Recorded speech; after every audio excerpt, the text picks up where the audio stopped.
இந்த தென்மலை கன்வென்ஷன் நாளை கூட்டத்தில் பங்கு பெற்றிருக்கிறதான யாவரையும் மீண்டும் ஒரு விசை கூட அனுராக் இயேசு கிறிஸ்துவின் இனிய നാമത്തിൽ വാഴ്ത്തി വരവേൽക്കുന്നു. ഈ തെന്മല കൺവെൻഷന് ഈ സായാഹ്ന സമയത്ത് കൂടി വന്നിരിക്കുന്ന എല്ലാവർക്കും കർത്താവിന്റെ നല്ല നാമത്തിൽ സ്നേഹവന്ദനങ്ങളെ അറിയിക്കുന്നു. വേദവസ്തുതങ്ങളെ കേൾക്ക முடியாத ഒരു പഞ്ചകാലം இன்னும் அதிக நெருக்கமாக வந்துவிட்டது. ദൈവവചനങ്ങളെ കേൾക്കുവാൻ കഴിയാത്ത ഒരു ക്ഷാമകാലം നമുക്ക് വളരെ അടുക്കലാണ്. அது தாமதமாகிறதோ இல்லையோ நாம் தான் அதை அதிக வேகமாக வரவேற்றுக் கொண்டிருக்கிறோம். അത് താമസിച്ചാലും ഇല്ലെങ്കിലും നാം അതിനെ ഏറ്റവും അധികമായി അതിനോട് എടുത്തുകൊണ്ടിരിക്കുന്നു. ஆனால் இப்படிப்பட்டதான காலகட்டத்தில் ஆண்டவராகிய இயேசு கிறிஸ்துவினுடைய திருப்பாதத்தில் வந்து அமர்ந்து தேவனுடைய வார்த்தைகளை கேட்கிற நாம் ஒவ்வொருவரும் பாக்கியவான்கள். എന്നാൽ ഈ കാലയളവിൽ കർത്താവിന്റെ തൃപ്പാദപീഠത്തിൽ വന്ന് ഇരുന്ന് ഈ വചനങ്ങളെ കേൾക്കുന്ന നാം വളരെ ഭാഗ്യവാന്മാരാണ്. இந்த மாலை வேளையிலும் நம்முடைய தேவனாகிய கர்த்தர் நம்முடைய வார்த்தைகளை கொண்டு நம்மோடு பேச வேண்டும். ഈ സന്ധ്യാസമയത്തും നമ്മുടെ കർത്താവ് തന്റെ വചനത്തോടുകൂടെ നമ്മോട് ഇടപെട്ട് സംസാരിക്കണം. அதற்காக நாம் எல்லாரும் கரங்களை உயர்த்தி கர்த்தரை ஸ்தோத்திரிப்போம். അതിനാൽ നമ്മുടെ കരങ്ങൾ ഉയർത്തി നമുക്ക് സ്തോത്രം ചെയ്യാം. ஸ்தோத்திரம் ஸ்தோத்திரம் ஸ்தோத்திரம் ஸ்தோத்திரம் ஸ்தோத்திரம் ஸ்தோத்திரம். நம்முடைய தியானத்திற்காக யோவான் சுவிசேஷம் 14வது அதிகாரம் முதல் 3 வசனங்கள். നമ്മുടെ ധ്യാനത്തിനായി യോഹന്നാന്റെ സുവിശേഷം 14-ാം അധ്യായത്തിന്റെ ആദ്യത്തെ 3 വചനങ്ങൾ വായിക്കാം. നിങ്ങളുടെ ഹൃദയം കലങ്ങി പോകരുത്, ദൈവത്തിൽ വിശ്വസിപ്പിൻ, എന്നിലും വിശ്വസിപ്പിൻ. എന്റെ പിതാവിന്റെ ഭവനത്തിൽ അനേക വാസസ്ഥലങ്ങളുണ്ട്. ഇല്ലെങ്കിൽ ഞാൻ നിങ്ങളോട് പറയുമായിരുന്നു. ഞാൻ നിങ്ങൾക്ക് സ്ഥലം ഒരുക്കുവാൻ പോകുന്നു. ഞാൻ പോയി നിങ്ങൾക്ക് സ്ഥലം ഒരുക്കിയാൽ ഞാൻ ഇരിക്കുന്ന ഇടത്ത് നിങ്ങളും ഇരിക്കേണ്ടതിന് പിന്നെയും വന്ന് നിങ്ങളെ എന്റെ അടുക്കൽ ചേർത്തുകൊള്ളും. உங்கள் இருதயம் கலங்காதிருப்பதாக தேவனிடத்தில் விசுவாசமாயிருங்கள், என்னிடத்திலும் விசுவாசமாயிருங்கள். என் பிதாவின் வீட்டில் அநேக வாசஸ்தலங்கள் உண்டு. அப்படி இல்லாதிருந்தால் நான் உங்களுக்கு சொல்லி இருப்பேன். ஒரு ஸ்தலத்தை உங்களுக்காக ஆயத்தம் பண்ண போகிறேன். நான் போய் உங்களுக்காக ஸ்தலத்தை ஆயத்தம் பண்ணின பின்பு நான் இருக்கிற இடத்திலே நீங்களும் இருக்கும்படி நான் மறுபடியும் வந்து உங்களை என்னிடத்தில் சேர்த்துக் கொள்ளுவேன். ஆண்டவருக்கு மகிமை உண்டாவதாக. ദൈവത്തിന് മഹത്വം ഉണ്ടാകട്ടെ. சுவிசேஷ கூட்டங்கள் என்றாலும் இங்கு அதிகமாக விசுவாசிகள் காணப்படுகிறீர்கள். ഇതൊരു സുവിശേഷ യോഗം എന്നാലും കൂടുതലും വിശ്വാസികളാണ് ഇവിടെ ഇരിക്കുന്നത്. சீஷர்களை விட்டு ஆண்டவராகிய இயேசு கிறிஸ்து அவர் பிதாவிடத்திற்கு செல்வதற்கு முன்னதாக தம்முடைய சீஷர்களை பார்த்து என்ன சொன்னார்? നമ്മുടെ കർത്താവായ യേശു ക്രിസ്തു ശിഷ്യന്മാരെ വിട്ട് സ്വർഗാരോഹണം ചെയ്യുന്നതിന് മുൻപ് ശിഷ്യന്മാരോട് കർത്താവ് എന്തു പറഞ്ഞു? முந்தின அதிகாரத்தில் நாம் படிக்கும் பொழுது நான் பிதாவிடத்திற்கு செல்லுகிறேன். തൊട്ട് മുൻപിലുള്ള അധ്യായം വായിക്കുമ്പോൾ മനസ്സിലാകും ഞാൻ പിതാവിന്റെ അടുക്കലേക്ക് പോകുന്നു. 33ാം வசனத்தில் நாம் படிக்கும் பொழுது 33ാം വാക്യം, பிள்ளைகளே இன்னும் கொஞ்ச காலம் நான் உங்களுடனே இருப்பேன். കുഞ്ഞുങ്ങളെ ഞാൻ ഇനിയും കുറച്ചോളം മാത്രം നിങ്ങളോട് കൂടെ ഇരിക്കും. நீங்கள் என்னை தேடுவீர்கள், നിങ്ങൾ എന്നെ അന്വേഷിക്കും. ஆனாலும் நான் போகிற இடத்திற்கு நீங்கள் வரக்கூடாது. ഞാൻ പോകുന്നിടത്ത് നിങ്ങൾക്ക് വരുവാൻ കഴിയുകയില്ല. நான் எவ்விதமாக யூத மக்களிடத்தில் சொன்னேனோ എന്ന് ഞാൻ യഹൂദന്മാരോട് പറഞ്ഞതുപോലെ இப்பொழுதும் உங்களிடத்தில் அவ்விதமாக சொல்லுகிறேன். ഇപ്പോൾ നിങ്ങളോടും പറയുന്നു. நான் பிதாவிடத்திற்கு போகிறேன். ഞാൻ പിതാവിന്റെ അടുക്കൽ പോകുന്നു. பேதுரு சொல்கிறார், நீர் எங்கே போனாலும் நான் வருவேன். പത്രോസ് പറഞ്ഞു, നീ എവിടെ പോയാലും ഞാൻ നിന്നോടൊപ്പം വരും. நீ என் கூட வர முடியாது என்று இயேசு சொன்னார். നീ എന്നോടൊപ്പം വരുവാൻ കഴിയുകയില്ല എന്ന് യേശു പറഞ്ഞു. நான் உம்மோடு கூட இருப்பேன் என்று அவன் சொல்லுகிறான். ജീവനും മരണമാകിലും ഞാൻ നിന്നോട് കൂടെ ഇരിക്കുമെന്ന് எனக்காக ஜீவனை கொடுப்பாயோ ஆண்டவர் கேட்கிறார். നീ എനിക്ക് വേണ്ടി ജീവൻ തരുമോ എന്ന് ദൈവം ചോദിച്ചു. என்றாலும் நீ என்னை மறுதலிப்பாய் என்று இயேசு சொன்னார். എന്നാലും നീ അതിനോട് എതിർക്കുമെന്ന് കർത്താവ് പറഞ്ഞു. அவ்விதமாகவே காரியங்கள் நடந்தது. അങ്ങനെ തന്നെ സംഭവിച്ചു. என்றாலும் கூட இயேசு சொன்னதான அந்த வார்த்தைகளில், എന്നാൽ യേശു പറഞ്ഞ വാക്കുകളിൽ, என் பிதாவினுடைய வீட்டில் அநேக வாசஸ்தலங்கள் இருக்கிறது. എന്റെ പിതാവിന്റെ ഭവനത്തിൽ അനേക വാസസ്ഥലങ്ങൾ ஒரு ஸ்தலத்தை ஆயத்தம் பண்ணும்படியாக போகிறேன். നിങ്ങൾക്ക് വേണ്ടി ഒരു ഭവനം ഒരുക്കുവാൻ പോകുന്നു. நான் ஆயத்தம் பண்ணின பின்பு நான் மறுபடியுமாக வந்து നിങ്ങൾക്ക് വേണ്ടി സ്ഥലം ഒരുക്കി പോയി ഞാൻ വീണ്ടും വന്ന് உங்களை என்னிடமாய் சேர்த்துக் கொள்வேன் என்று அவர் சொன்னார். നിങ്ങളെ എന്റെ അടുക്കൽ ചേർത്തുകൊള്ളുമെന്ന് യേശു പറഞ്ഞു. இந்த வார்த்தையை எத்தனை பேர் விசுவாசிக்கிறீர்கள்? ഈ വാക്ക് എത്ര പേർ നിങ്ങൾ വിശ്വസിക്കുന്നു? இயேசு வருவார் என்று எத்தனை பேர் விசுவாசிக்கிறீர்கள்? യേശു വരുന്നു എന്ന് എത്ര പേർ വിശ്വസിക്കുന്നു? எனக்காகவும் நித்தியத்தில் ஒரு வீடு தேவன் ஆயத்தப்படுத்தி கொண்டிருக்கிறார் என்று விசுவாசிக்கிறவர்கள் எத்தனை பேர்? എനിക്ക് വേണ്ടി സ്വർഗ്ഗത്തിൽ ഒരു ഭവനം ഒരുക്കുന്നു എന്ന് വിശ്വസിക്കുന്നവർ എത്ര പേർ? அவர் ஆயத்தம் பண்ணின பின்பு அவர் என்னை சேர்த்துக் கொள்ளும்படியாக வருவார் என்று விசுவாசிக்கக்கூடியவர்கள் எத்தனை பேர்? അവൻ അത് ഒരുക്കി വീണ്ടും വരുമെന്ന് വിശ്വസിക്കുന്നവർ എത്ര പേർ? முழக்கமாக ஒரு அல்லேலூயா சொல்லுவோம். ഒഴുക്കമായ ഒരു ഹല്ലേലൂയ പറഞ്ഞാൽ அல்லேலூயா. அவர் மீண்டும் வருவேன் என்று அவர் சொன்னார். ഞാൻ വീണ്ടും വരുമെന്ന് യേശു പറഞ്ഞു. இப்பொழுது நாம் அவருக்காக காத்திருக்கிறோம். ഇപ്പോൾ നാം അവനായി കാത്തിരിക്കുന്നു. அவரிடத்தில் நாம் கேட்கிறோம், எப்பொழுது வருவீர்? നാം അവനോട് ചോദിക്കും, എപ്പോഴാണ് കർത്താവേ വരിക? 101 சங்கீதம் 2 வசனத்தில் நாம் படிக்கும்போது 101 സങ്കീർത്തനത്തിന്റെ 2 വാക്യം വായിക്കുമ്പോൾ യഹോവേ, ഞാൻ നിനക്ക് കീർത്തനം പാടും, ഞാൻ നിഷ്കളങ്ക മാർഗ്ഗത്തിൽ ശ്രദ്ധ വയ്ക്കും. എപ്പോൾ നീ എന്റെ അടുക്കൽ വരും, ഞാൻ എന്റെ വീട്ടിൽ നിഷ്കളങ്ക ഹൃദയത്തോടെ പെരുമാറും. உத்தமமான வழியிலே விவேகமாய் நடப்பேன். எப்பொழுது என்னிடத்தில் வருவீர், என் வீட்டிலே உத்தம இருதயத்தோடு நடந்து கொள்ளுவேன். எப்பொழுது என்னிடத்தில் வருவீர்? എപ്പോൾ എന്റെ അടുക്കൽ വരും? பாடல்களையும் நாம் பாடுகிறோம். പാട്ടുകളും നാം എങ്ങനെ പാടാറുണ്ട്? மீண்டும் வருவேன் நான் இந்த வாக்குரைத்தவா, எப்போ வருவீர், நீர் எப்போ வருவீர், மீண்டும் வருவீர். நான் இந்த வாக்குரைத்தவா, எப்போ வருவீர், நீர் எப்போ வருவீர். மகிமையில் இயேசுவின் வெளிப்படும் நாளில் மகிழ்வுடனும் வதனம் தரிசிப்பேனே. மகிமையில் இயேசுவின் வெளிப்படும் நாளில் மகிழ்வுடனும் வதனம் தரிசிப்பேனே.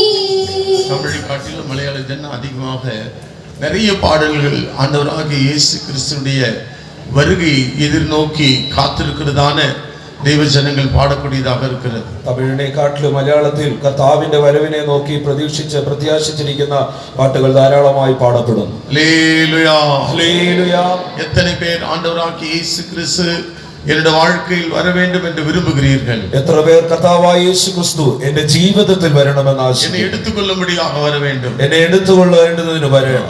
அநேகருக்கு இந்த வாழ்க்கை சலித்து விட்டது. അനേകരുടെ ജീവിതം ആകെ സഞ്ചരിച്ചതായ അവസ്ഥയിലാണ്. பல சோதனைகள், பல போராட்டங்கள், பல நெருக்கங்களில் பாதையில் கடந்து செல்லும் பொழுது പലവിധമായ കഷ്ടങ്ങൾ, പ്രയാസങ്ങൾ, പോരാട്ടങ്ങളുടെ പാതയിൽ കടന്നു പോകുമ്പോൾ போதும் இந்த வாழ்க்கை இயேசு வந்தால் அவரோடு கூட நான் நித்தியமாய் போய் பரலோகத்திலே சந்தோஷிப்பேன் என்று சொல்லுவார்கள். മതി, ഈ ജീവിതം മതി, കർത്താവ് വന്നാൽ അവനോടുകൂടെ സ്വർഗത്തിൽ പോയി സന്തോഷിക്കാം എന്ന് പറയുന്നു. வயதானவர்களும் சொல்லுகிறார்கள், പ്രായമുള്ളവരും അത് പറയുന്നു, வயோதிபர்கள் சொல்லுகிறார்கள், യൗവനക്കാരായുള്ളവരും പറയുന്നു, முதியவர்களும் சொல்லுகிறார்கள், எல்லாரும் வியாதிஸ்தர்களும் சொல்லுகிறார்கள். മുതിർന്നവരും എല്ലാവരും രോഗികളൊക്കെയും അത് പറയും. கஷ்டங்கள் வரும் பொழுது ஆண்டவர் என்னை எப்படியாவது எடுத்துக்கொள்ள வேண்டும் என்று விரும்புகிறார்கள். കഷ്ടങ്ങൾ വരുമ്പോൾ കർത്താവിനെ എങ്ങനെയെങ്കിലും എടുത്താൽ മതി എന്ന് പറയും. வெறும் எடுத்துக்கொள்வதற்காக மாத்திரம் வருகிற தேவன் அல்ல. കർത്താവ് വെറുതെ എടുത്തുകൊള്ളുവാൻ വേണ്ടി മാത്രം வருகிறார் என்று சொன்னால், അവൻ വരുന്നു എന്ന് പറഞ്ഞാൽ 2 விதமான அல்ல 3 விதமான வருகைகள் இருக்கிறது. 2-3 വിധത്തിലുള്ള വരവിനെ കാണുന്നു. ஒன்று, அவர் ஏற்கனவே வந்து விட்டார் என்று நாம் அறிந்திருக்கிறோம். ഒന്ന്, കർത്താവ് മുൻപ് തന്നെ വന്നു എന്നുള്ളത്. இரண்டாவது, நம்மை சேர்க்கும்படியாக அவர் வருவார். വീണ്ടും നമ്മെ ചേർക്കുവാൻ വേണ്ടി அவர் 1000 வருட அரசாட்சியில் இந்த பூமியில் ஆளுகை செய்யும்படியாக மீண்டும் வருவார். 1000 വർഷ വാഴ്ചയിൽ അവൻ വീണ്ടും ഭൂമിയിൽ വരും. இப்படியெல்லாம் பல வருகைகள் இயேசு கிறிஸ்துவை குறித்து இருக்கிறது. ഇങ്ങനെ കർത്താവായ യേശു ക്രിസ്തുവിനെ കുറിച്ച്, തന്റെ വരവിനെ കുറിച്ച് എഴുതപ്പെട്ടിരിക്കുന്നു. 2ஆம் வருகைக்கு முன்னதாக உள்ளதான 1ஆம் வருகை இன்னும் முடியவில்லை என்று நாம் சொல்லலாம். 2ஆം വരവിന് മുൻപുള്ളതായ 1ആം വരവ് ഇനിയും കഴിഞ്ഞിട്ടില്ല എന്ന് പറയാം. அவர் வந்து கொண்டே இருக்கிறார். അവൻ വന്നുകൊണ്ടേയിരിക്കും. ஒவ்வொரு சந்தர்ப்பங்களிலும் அவர் நம்மிடத்தில் வந்து கொண்டிருக்கிறார். ഓരോ സന്ദർഭങ്ങളിലും അവൻ നമ്മുടെ അടുക്കൽ വരുന്നു. ஆனால் 2ஆம் வருகையில் அவர் நம்மை எடுத்துக்கொள்ளும்படியாக வருவார். എന്നാൽ 2ஆം വരവോ അത് നമ്മെ എടുത്തുകൊള്ളേണ്ടതിനത്രേ. நாம் அவருக்காக காத்திருக்கிறோம், உண்மைதான். നാം അവനായി കാത്തിരിക്കുന്നു എന്നുള്ളത്. ஒவ்வொரு நாளும் தேவனாகிய கர்த்தர் நம்மோடு கூட இருப்பதை நாம் உணர வேண்டும். എന്നാൽ ഓരോ ദിവസവും കർത്താവ് നമ്മോട് കൂടെ ഇരിക്കുന്നു നാം ഉണർന്നുകൊണ്ട്. நான் போகிறேன் என்று அவர் சொன்னாலும் கூட, ഞാൻ പോകുന്നു എന്ന് അവൻ പറഞ്ഞു, உலகத்தின் முடிவு வரை இந்த சகல நாட்களில் நான் உங்களோடு கூட இருக்கிறேன் என்று அவர் சொன்னார். ഇതാ ലോകാവസാനത്തോളം ഞാൻ എല്ലാ നാളും നിങ്ങളോട് കൂടെ ഇരിക്കുന്നു എന്ന് നമ്മുടെ യേശു எப்பொழுதும் நம்மோடு கூடவே இருக்கிறார். നമ്മുടെ കർത്താവ് എന്നും നമ്മോട് കൂടെ ഇരിക്കും. ஒருவன் என்னிடத்தில் அன்பாய் இருந்தால் ഒരുവൻ എന്നോട് സ്നേഹമായിരുന്നാൽ நாங்கள் வந்து அவனுக்குள்ளே வாசம் பண்ணுவோம் என்று இயேசு சொல்லி ഞാൻ இருக்கிறார். വന്ന് അവനിൽ വസിക്കുമെന്ന് യേശു പറഞ്ഞു. ஆகையினால் இயேசு எப்பொழுதும் நம்மோடு கூட அவர் வருகிறவர், நம்மோடு கூட இருப்பவருமாக அவர் இருக்கிறார். ആകയാൽ കർത്താവായ യേശു ക്രിസ്തു നമുക്കായി വരുന്നവനും നമ്മോട് കൂടെ ഇരിക്കുന്നവനും நம்மோடு கூட இல்லை என்று நாம் சொல்ல முடியாது. നമ്മുടെ കൂടെ ഇല്ല എന്നൊരിക്കലും നമുക്ക് அவரை പറയാൻ நாம் தேட സാധിക്കില്ല. வேண்டிய அவசியமும் இல்லை. നാം അവനെ തേടണമെന്നില്ല. அவர் நம்மோடு கூட இருக்கிறார். അവൻ നമ്മോട് കൂടെയുണ്ട്. மடியிலே படுத்து கிடக்கிறதான அந்த குழந்தையை அந்த தாய் பார்க்கிறார். ഒരു മടിയിൽ കിടക്കുന്ന കുഞ്ഞിനെ തന്റെ മാതാവ് കാണുന്നു. ஆனால் அது புத்தி இல்லாத ஆளா இருந்தா என் குழந்தை காணும் தேடுவாங்க. എന്നാൽ ആ മാതാവ് ബുദ്ധിയില്ലാത്തൊരുവളാണെങ്കിൽ എന്റെ കുഞ്ഞിനെ കാണാനില്ല ஆனால் அந்த குழந்தை மடியில் தான் இருக்கிறது. എന്നാൽ ആ കുഞ്ഞ് മടിയിൽ തന്നെയാണ്. கூட இருக்கும் பொழுது அந்த நபரை நாம் தேட வேண்டிய அவசியம் இல்லை. കൂടെ ഉള്ളപ്പോൾ നാം തേടേണ്ടുന്നതില്ല. என் இயேசு என்னோடு கூடவே இருக்கிறார் என்று சொல்லக்கூடியவர்கள் எத்தனை பேர்? എന്റെ യേശു എന്നോടൊപ്പമുണ്ട് എന്ന് പറയുന്നവർ அவர் சொல்லி இருக்கிறார், நான் உன்னை விட்டு விலகுவதும் இல்லை, உன்னை கைவிடுவதும் இல்லை. ദൈവം പറഞ്ഞു, ഞാൻ നിന്നെ വിട്ട് വിലകുകയുമില്ല, ഉപേക്ഷിക്കുകയുമില്ല. நான் உன்னை வெறுப்பதும் இல்லை, நான் உன்னை மறப்பதும் இல்லை. ഞാൻ നിന്നെ വെറുക്കുകയുമില്ല, മറക്കുകയുമില്ല. நான் உனக்கு சொன்னதை செய்யும் அளவு நான் உன்னை கைவிட மாட்டேன். ഞാൻ പറഞ്ഞത് നിവർത്തിക്കും വരെയും നിന്നെ കൈവിടുകയില്ല. விலகினாலும் பர்வதங்கள் நிலை பெயர்ந்தாலும் என் கிருபை உன்னை விட்டு விலகாமலும், മലകൾ വിലകിയാലും പർവ്വതങ്ങൾ അകന്നു പോയാലും എന്റെ കൃപ നിന്നെ വിട്ട് മാറുകയില്ല. சமாதான உடன்படிக்கை நிலை பெயராமலும் இருக்கும் என்று உண்மையில் மனதுருகுகிற கர்த்தர் சொல்லுகிறார். സമാധാന നിയമം മാറുകയില്ല എന്ന് നിന്നോട് കരുണയുള്ള കർത്താവ് അരുളിച്ചെയ്യുന്നു. ஆகையினால் என் தேவன் எப்பொழுதும் என்னோடு கூட இருக்கிறார். ആകയാൽ എന്റെ കർത്താവ് എന്നോട് കൂടെ ഇരിക്കുന്നു. உலகத்தில் இருக்கிறவனை காட்டிலும் எனக்குள் இருக்கிறவர் பெரியவர் என்று நாம் பெருமிதம் கொள்ள வேண்டும். ഈ ലോകത്തിലുള്ളവനേക്കാൾ എന്നിലുള്ളവൻ വലിയവനെന്ന് നാം அடுத்தவர்களிடத்தில் நாம் சொல்வதாக இருந்தாலும் கூட നാം മറ്റൊരുവനോട് പറയുന്നുവെങ്കിലും இயேசு என்னோடு கூட இருக்கிறார். യേശു എന്നോട് കൂടെയുണ്ട്. எபேசியர் 4ஆம் அதிகாரத்தில் படிக்கும் பொழுது എഫേസ്യർ 4-ാം അധ്യായത്തിലേക്ക് அவர் വരുമ്പോൾ 3 நிலவரங்களில் நம்மோடு கூட இருக்கிறார். അവിടെ 3 തലത്തിൽ നമ്മോട് കൂടെയുണ്ട്. ஒன்று, அவர் நம்மில் தங்கி இருக்கிறார். ഒന്ന്, അവൻ നമ്മിൽ വസിക്കുന്നു. இரண்டாவது, நம்மோடு கூட இருக்கிறார். 2, നമ്മോട് കൂടെയുണ്ട്. மூன்றாவது, அவர் நமக்குள்ளே வாசம் செய்கிறார். 3, നമ്മുടെ ഉള്ളിൽ അവൻ വസിക്കുന്നു. வாசிங்க 6ஆம் வசனம். എല്ലാവർക്കും മീതിയുള്ളവനും എല്ലാവരിലും കൂടി വ്യാപരിക്കുന്നവനും എല്ലാവരിലും ഇരിക്കുന്നവനുമായി എല്ലാവർക്കും ദൈവവും പിതാവുമായവൻ ഒരുവൻ. എല്ലാവർക്കും ഒരേ ദേവനും പിതാവും ഉണ്ട്. அவர் எல்லார் மேலும் எல்லாரோடும் உங்கள் எல்லாருக்குள்ளும் இருக்கிறவர். அவர் நம் எல்லாருக்குள்ளும் அவர் இருக்கிறவர். നമ്മൾ എല്ലാവരോടും ഒപ്പം അവനായിരിക്കുന്നു. ഹല്ലേലൂയ. നമ്മുടെ യേശു எப்பொழுதும் நம்மோடு கூடவே இருக்கிறார். നമ്മുടെ കർത്താവ് എന്നും നമ്മോട് കൂടെ ഇരിക്കുന്നു. നമ്മുടെ இந்த மாംச கண்களால் அவரை காண முடியாது. ഈ ജഡകണ്ണുകൾ കൊണ്ട് നമുക്ക് അവനെ കാണുവാൻ കഴിയില്ല. தேவன் ஆவிக்குரிய விசுவாச கண்களை கூட ஆண்டவர் கொடுத்திருக்கிறார். നമുക്ക് ഒരു ആത്മീയ വിശ്വാസത്തിന്റെ കണ്ണ് നൽകിയിരിക്കുന്നു. அந்த விசுவாச கண்கள் இருக்கிறபடினாலே நாம் தைரியமாக சொல்லலாம். ഈ വിശ്വാസ കണ്ണുകൾ ഉള്ളതുകൊണ്ട് ധൈര്യത്തോടെ പറയാം. இடத்திலே உலாவிக் கொண்டிருக்கிறார். അവൻ നമ്മുടെ മധ്യേ ഉലാവിക്കൊണ്ടിരിക്കുന്നു. அவன் இந்த தேசத்தை அவர் ஆசீர்வதிக்கிறார். അവൻ ഈ ദേശത്തെ അനുഗ്രഹിക്കും. നമ്മുടെ കുടുംബങ്ങളെ ആசீர்வதிக்கிறார். നമ്മുടെ കുടുംബങ്ങളെ അവൻ അനുഗ്രഹിക്കും. நாம் இங்க இருந்தாலும் கூட பூட்டப்பட்ட നമ്മുടെ வீடுகளை கூட அவர் அங்கிருந்து பாதுகாக்கிறார். നാം എവിടെയാണെങ്കിലും അടച്ചിടപ്പെട്ട നമ്മുടെ ഭവനങ്ങളെയും അവൻ വീക്ഷിക്കുന്നു. നമ്മുടെ தேவன் எங்கும் வியாபித்து காணப்படுகிறார். നമ്മുടെ കർത്താവ് എല്ലായിടത്തും സർവ്വവ്യാപിയായിരിക്കും. அவர் இல்லாத இடமே இல்லை. അവനില്ലാത്തൊരു സ്ഥലമില്ല. ஆண்டவருக்கு மகிமை உண்டாவதாக. കർത്താവിന് മഹത്വം. ஆனால் அந்த தேவனாகிய கர்த்தரை நாம் நம்மோடு கூட இருக்கிறதான அந்த நிலவரத்தை உணராத பட்சத்தில், കർത്താവ് നമ്മോട് കൂടെ ഇല്ല ഉണ്ട് എന്നുള്ള ഒരു ഉണർവ് നമ്മൾ ഇല്ല എങ്കിൽ സന്ദർഭങ്ങളിൽ നാം ദുഃഖപ്പെടുகிறோம். നമ്മുടെ ജീവിതത്തിൽ പലപ്പോഴും ഇതിനാൽ ദുഃഖിക്കുന്നു, കലങ്ങുന്നു, നാം അധൈര്യപ്പെടുகிறோம், പലപ്പോഴും അധൈര്യപ്പെടുന്നു, അവിശ്വാസമുള്ളവരായി മാറുகிறோம், അവിശ്വാസമുള്ളവരായി തീരുന്നു, പിന്മാറ്റക്കാരായി മാറിവിടുகிறோம். എന്തുകൊണ്ട്? ഒരു പിന്മാറ്റ അവസ്ഥ പോലും വന്നു പോകും. അവൻ നമ്മോട് കൂടെ தான் இருக்கிறார். എന്നാലും അവൻ നമ്മോട് കൂടെയുണ്ട്. നമ്മുടെ ദുഃഖങ്ങളെ பார்க்கிறார். നമ്മുടെ ദുഃഖം വേദനകളെ பார்க்கிறார். നമ്മുടെ വേദനകളെ കാണുന്നു. സൂழ்நிலைகளில் നമ്മെ വിടുവിக்க അവൻ നമ്മോട് കൂടെ இருக்கிறார். നമ്മുടെ എല്ലാ സാഹചര്യങ്ങളിലും വിടുവിപ്പാൻ അവൻ നമ്മോട് കൂടെ. ആண்டവർക്ക് മഹിമ ഉണ്ടാവதாக. ദൈവത്തിന് മഹത്വം ഉണ്ടാവട്ടെ. அவர் நம்மோடு கூட നമ്മുടെ ജീവിതത്തിൽ വരുம்படியாக அவர் விரும்பக்கூடியதான சந்தர்ப்பங்களை குறித்து நாம் வேதத்தில் படிக்கும் பொழுது, കർത്താവ് നമ്മോട് കൂടെ ഇരിക്കേണ്ടതിന് ദൈവം ആഗ്രഹിക്കുന്ന വിധങ്ങൾ തിരുവചനത്തിൽ വന്നതിനെ കുറിച്ച് നാം പഠിக்கிறோம். ഒന്ന്, താൻ വന്നതിനെ കുറിച്ച് പഠിക്കുന്നു. തിമോഥെയും 1-ാം അധ്യായം 15-ാം വചനത്തിൽ, തിമോഥെയോസിന്റെ 1-ാം ലേഖനം 1-ാം അധ്യായം, அவர் പാപികളെ രക്ഷിക്കുம்படியாகவே இந்த உலகத்திற்கு வந்தார். അവൻ പാപികളെ രക്ഷിക്കേണ്ടതിന് ഈ ഭൂമിയിൽ വന്നു. ക്രിസ്തുയേശു പാപികളെ രക്ഷിപ്പാൻ ലോകത്തിൽ വന്നു എന്നുള്ളത് വിശ്വാസ്യവും എല്ലാവരും അംഗീകരിപ്പാൻ യോഗ്യവുമായ വചനം തന്നെ. பாவிகளை ரட்சிக்க கிறிஸ்து இயேசு உலகத்தில் வந்தார் என்கிற வார்த்தை உண்மையும் எல்லா அங்கீகரிப்புக்கும் பாத்திரமுமானது. அவர்களில் பிரதான பாவி நான். எல்லா மனுஷரையும் ரட்சிக்கும்படியாக, பாவிகளை ரட்சிக்கும்படியாக ஆண்டவராகிய இயேசு கிறிஸ்து இந்த உலகத்திற்கு வந்தார். എല്ലാ പാപികളെയും രക്ഷിക്കുവാൻ കർത്താവായ യേശു ക്രിസ്തു ഈ ഭൂമിയിൽ വന്നു. அவர் பூமியில் நடமாடினதான எல்லா சூழ்நிலைகளிலும், ഈ ഭൂമിയിൽ താൻ സഞ്ചരിച്ച എല്ലാ அந்த സന്ദർഭങ്ങളിലും மக்களோடு பேசினதான ஒவ்வொரு வார்த்தைகளையும் நாம் கவனிக்கும் பொழுது, എല്ലാ മനുഷ്യരോടും സംസാരിച്ച വാക്കുകൾ നാം நான் ശ്രദ്ധിക്കുമ്പോൾ வந்து உங்களை ஆசீர்வதிப்பேன். ഞാൻ വന്ന് നിങ്ങളെ അനുഗ്രഹിക്കും. முதலாவதாக அவர் தம்முடைய சீஷர்களுக்கு சொல்லும் பொழுது, ഒന്നാമത് കർത്താവ് തന്റെ ശിഷ്യന്മാരോട് പറയുമ്പോൾ யோவான் சுவிசேஷத்திலே அவர் சொல்கிறார், യോഹന്നാൻ സുവിശേഷത്തിൽ താൻ പറയുന്നു, யோவான் 14:18, 14 അധ്യായം 18 വാക്യം, நான் உங்களை திக்கற்றவர்களாக விடேன், உங்களிடத்தில் வருவேன். ഞാൻ നിങ്ങളെ അനാഥരായി വിടുകയില്ല, ഞാൻ നിങ്ങളുടെ അടുക്കൽ വരും.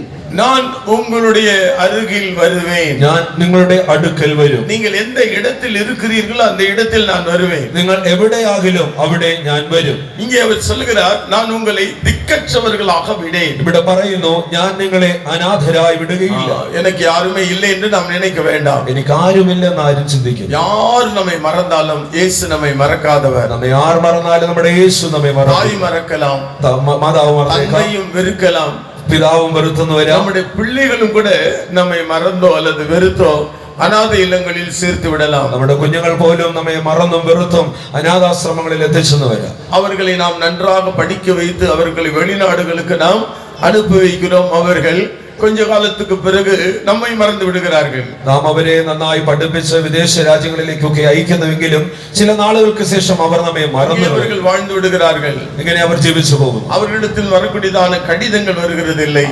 അവർക്ക് അടുക്കലേക്ക് വരുന്നതായ എഴുത്തുകൾ വരുന്നില്ല. அவர்களை நாம் போனின் மூலமாக அழைக்கும் பொழுது நமக்கு கிடைக்கிறது இல்லை. അവരുടെ ഫോണിൽ കൂടെ സംസാരിക്കുവാൻ അവരെ കിട്ടുന്നില്ല. அவர்கள் பணம் அனுப்புவதையும் கூட நிறுத்தி விடுகிறார்கள். പൈസ അയക്കുന്നത് അവർ നിർത്തി കളയുന്നു. விதமாக நம்முடைய பிள்ளைகளும் கூட நம்மை மறக்கலாம், வெறுக்கலாம். ഇങ്ങനെ കുഞ്ഞുങ്ങൾ പോലും നമ്മെ മറന്നെന്നും വെറുത്തെന്നും ஆனால் ஒரு நாளும் ஆண்டவராகிய இயேசு கிறிஸ்து நம்மை மறக்கவோ வெறுக்கவோ மாட்டார். എന്നാൽ നമ്മുടെ കർത്താവായ യേശു ക്രിസ്തു ഒരിക്കലും മറക്കുകയുമില്ല, വെറുക്കുകയുമില്ല. திக்கற்றவர்களாக விடேன் என்று அவர் சொன்னார். ഞാൻ നിങ്ങളെ അനാഥരായി വിടുകയില്ലെന്ന് അവൻ പറഞ്ഞു. ஒரு அம்மா எப்பொழுதும் சர்ச்சுக்கு வருவாங்க, ഒരമ്മ എപ്പോഴും இருப்பாங்க, പിറകിൽ തന്നെ ഇരിക്കും. கடைசி எல்லாரும் ஜெபம் பண்ணிட்டு காணிக்க கொடுத்துட்டு போகும்போது എല്ലാവരും പ്രാർത്ഥിച്ച് സ്തോത്ര കാഴ്ച அவங்க வந்து தன்னுடைய கஷ்டங்களை எல்லாம் சொல்லுவாங்க. മാതാവ് വന്ന് തന്റെ കഷ്ടങ്ങളൊക്കെ പറയും. ஒரு நாள் போதகர் கேட்டார், ഒരിക്കൽ ഒരു അമ്മ നിങ്ങളുടെ പേരെന്താണ്? அவங்க சொன்னாங்க, என் பேர் வியாகுல மேரி. അവർ പറഞ്ഞു, എന്റെ പേര് വ്യാകുല മാതാവ്. அப்படின்னா உங்களுக்கு வியாகுலம் எப்பொழுதுமே இருக்கும், உங்களுக்கு ஒரு നാളും വിടുതല கிடைக்காது. അപ്പോൾ പുരോഹിതൻ പറഞ്ഞു, എന്നാൽ നിങ്ങൾക്ക് എന്നും വ്യാകുലം കാണും, ഒരിക്കലും വിടുതൽ ലഭിക്കില്ല. காசு கொடுக்க மாட்டேன், ഇനി തൊട്ട് ഞാൻ നിങ്ങൾക്ക് പൈസ ஜெபிக்கிறேன், ഞാൻ നിങ്ങൾക്ക് വേണ്ടി പ്രാർത്ഥിക്കാം, உங்களுக்கு நான் ஒரு பேர் வைக்க போறேன், നിങ്ങൾക്ക് ഞാൻ ഒരു പേര് വെക്കാം, சந்தோஷ மேரி.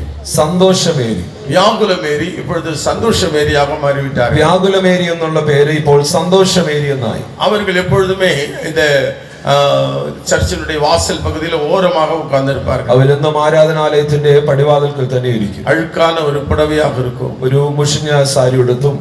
அவங்க பார்க்கிறதுக்கே பாவம் ரொம்ப ஏழையா இருப்பாங்க. അവരെ കണ്ടു കഴിഞ്ഞാൽ വളരെ ഭാവം തോന്നും. தலைமுடி எல்லாம் நரைச்சிருக்கும், തലമുടിയെല്ലാം നരച്ചും, ரொம்ப வயதானவங்க, വളരെ പ്രായം ചെന്നും. ஆனா இந்த பாஸ்டர் காசு கொடுக்காம அனுப்பிவிட்டுட்டார். എന്നാൽ ഈ പുരോഹിതൻ പൈസ കൊടുക്കാതെ പറഞ്ഞു. இவர் எப்பொழுதுமே பார்க்கும் பொழுது அந்த அம்மா அங்க உட்கார்ந்துருக்கு, சரி ஓகே அப்படின்னு நினைச்சுப்பாரு. ഈ മാതാവ് അവിടെ ഇരിക്കുന്ന ഇദ്ദേഹം എപ്പോഴും കാണുമ്പോൾ ശരി എന്നുള്ള നിലയിൽ വിടും. அன்னைக்கு அந்த அம்மாவை காணவில்லை. ഒരിക്കലും മാതാവിനെ കണ്ടില്ല. அந்த மறுவாரம் அவர் பார்க்கிறார், அவங்க வந்து எப்பொழுதும் உட்காரக்கூடியதான இடத்துல அந்த அம்மா வரல. അടുത്ത ആഴ്ചയും ശ്രദ്ധിച്ചു, എന്നും ആ മാതാവ് ഇരിക്കുന്ന സ്ഥലത്ത് கூட்டத்திலே யோசிக்கிறார், போன வாரம் காசு கொடுக்காம விட்டுட்டோம், അപ്പോൾ താൻ ചിന്തിച്ചു, അയ്യോ കഴിഞ്ഞ ആഴ്ചയിൽ പൈസ அவங்க வர மாட்டாங்க போல, അതുകൊണ്ട് ഇനി വരില്ല എന്ന് ചിന്തിച്ചു. வேற எங்க போயிருப்பாங்களோ தெரியல, ഇനി എവിടെ പോയെന്ന് അറിയില്ലല്ലോ. அவன் ஏழைகளுக்கு உதவி செஞ்சிருக்கணும். നമ്മൾ എത്രയോ ദരിദ്രരായവർക്ക് ഉദവി സഹായിച്ചു. அதே நேரம் நிறைய பேர் புதிய ஆத்மாக்கள் வந்திருக்காங்க. എന്നാൽ അനേക പുതിയ ആത്മാക്കൾ വന്നു. அதே அந்த சிஸ்டர் சைடு இந்த ஃபர்ஸ்ட் லைன்ல புதிய ஆத்மாக்கள்லாம் இருக்காங்க. സഹോദരിമാരുടെ ആദ്യത്തെ വരിയിൽ തന്നെ പുതിയ ആത്മാക്കളുണ്ട്. அன்னைக்கு புதுசா ஒரு ஆள் அவர் பாக்குறாரு. അന്ന് ഒരു പുതിയ ആളവിടെ കാണുവാനിടയായി. ஒரு கண்ணு உறுத்தலாவும் இருக்கு. അദ്ദേഹത്തോട് ഒരു ചെറിയ അനുഭവം. நல்ல ஒரு ஃபேன்சி ட்ரெஸ்ல வந்திருக்காங்க. അവർ വളരെയധികം മോഡൽ ആയിട്ടുള്ള ഒരു ഫാൻസി முகல நல்ல ஃபேஷியல் ப்ளீச்சிங் பண்ணி வந்திருக்காங்க. മുഖമൊക്കെ ഫേഷ്യലും ബ്ലീച്ചിങ്ങും ഒക്കെ ചെയ്താണ് വന്നിരിക്കുന്നത്. முடியெல்லாம் நல்ல கருப்பா இருக்கு. മുടിയെല്ലാം നന്നായി കറുത്തു. சின்ன வயசு மாதிரி தெரியுது. ചെറിയ പ്രായവുമാണ്. கூட்டம் முடிஞ்ச பிறகு அவங்களை விசாரிக்கணும். ആരാധനയ്ക്ക് ശേഷം சந்தோஷம் கேட்கணும். അഡ്രസ് എന്താണെന്ന് കേൾക്കണം. சகோதரிமாரெல்லாம் வீட்டுக்கு விசிட்டிங் அனுப்புறதுக்காக விசாரிக்கணும். സഹോദരിമാരെ അവരുടെ ഭവനത്തിലേക്ക് വിസിറ്റിംഗ് അയക്കുവാൻ ஃபோன் நம்பர்லாம் நோட் பண்ணணும். അവരുടെ പേരും ഫോൺ നമ്പറും എല്ലാം നോട്ട് ചെയ്യണം. எல்லாம் போதகர் பிரசங்கம் பண்ணும்போது அடிக்கடி அந்த அம்மா ஒரு பாத்துக்குவார். ഇങ്ങനെ എല്ലാം പ്രസംഗിക്കുന്നതിനിടയിലും താൻ അദ്ദേഹത്തെ ഒന്ന് നോക്കും. கடைசியில் அந்த அம்மா முன்னாடி ஓடி வந்தா, ஒரு சகோதரி முன்னாடி ஓடி வந்தா. അവസാനം സമയം ആ സഹോദരി മുൻപിലേക്ക് വന്നു. கூட்டம் முடிந்தது வந்து ஜெபித்து கொண்டார்கள். ആരാധന കഴിഞ്ഞപ്പോൾ വന്ന് പ്രാർത്ഥിച്ചു. காணிக்கை கொடுத்தார்கள். സ്തോത്ര കാഴ്ചയും കൊടുത്തു. போதகர் தன்னுடைய மனதில் அவர் சிந்தித்தபடியே விசாரித்தார். ആ പുരോഹിതൻ താൻ ആഗ്രഹിച്ചതുപോലെ ചിന്തിച്ചതുപോലെ നിങ്ങൾ ഇവിടെ നിന്ന് വരുന്നു, பேர் என்ன, നിങ്ങളുടെ പേരെന്താണ്, உங்க முகவரி என்ன, നിങ്ങളുടെ അഡ്രസ് എന്താണ്, அவங்க வீட்டுக்கு நாங்க விசிட்டிங் வரலாமா, നിങ്ങളുടെ വീട്ടിലേക്ക് ഞാൻ വരാമോ, நீங்க எப்போதும் கூட்டத்துக்கு வருவீங்களா, നിങ്ങൾ എപ്പോഴും ആരാധനയ്ക്ക് വരുമോ, எத்தனை பேர் இருக்கிறாங்க, നിങ്ങളുടെ ഭവനത്തിൽ എത്ര പേരുണ്ട്, உங்க பேர் என்ன, നിങ്ങളുടെ പേരെന്താണ്. அப்ப நம்ம கேக்குறாங்க. അപ്പോൾ അമ്മ ചോദിച്ചു, ஐயா உங்களுக்கு என்ன தெரியலையா, നിങ്ങൾക്ക് എന്നെ അറിയത്തില്ലയോ, ஐயா உங்களுக்கு என்ன தெரியலையா, നിങ്ങൾക്ക് എന്നെ അറിയില്ലയോ, വ്യാകുല മേരി, ഞാനാണ് വ്യാകുല മേരി. கர்த்தர் என்ன சந்தோஷ மேரியா மாத்திட்டாரு. കർത്താവ് എന്നെ ഇപ്പോൾ സന്തോഷ பேரை മാത്തனீங்க. നിങ്ങളല്ലേ എന്റെ പേര് മാറ്റിയത്. வெளிநாட்டுல இருக்க என் மகன் பணம் அனுப்புறதே கிடையாது. വിദേശത്തുള്ള എന്റെ മകൻ പൈസ അയക്കാറില്ല. இந்த வாரம் அவன் என்னை தேடி வந்தான். എന്നാൽ ഈ പ്രാവശ്യം അവൻ എന്നെ തേടി വന്നു, പണം കൊണ്ടുവന്നു.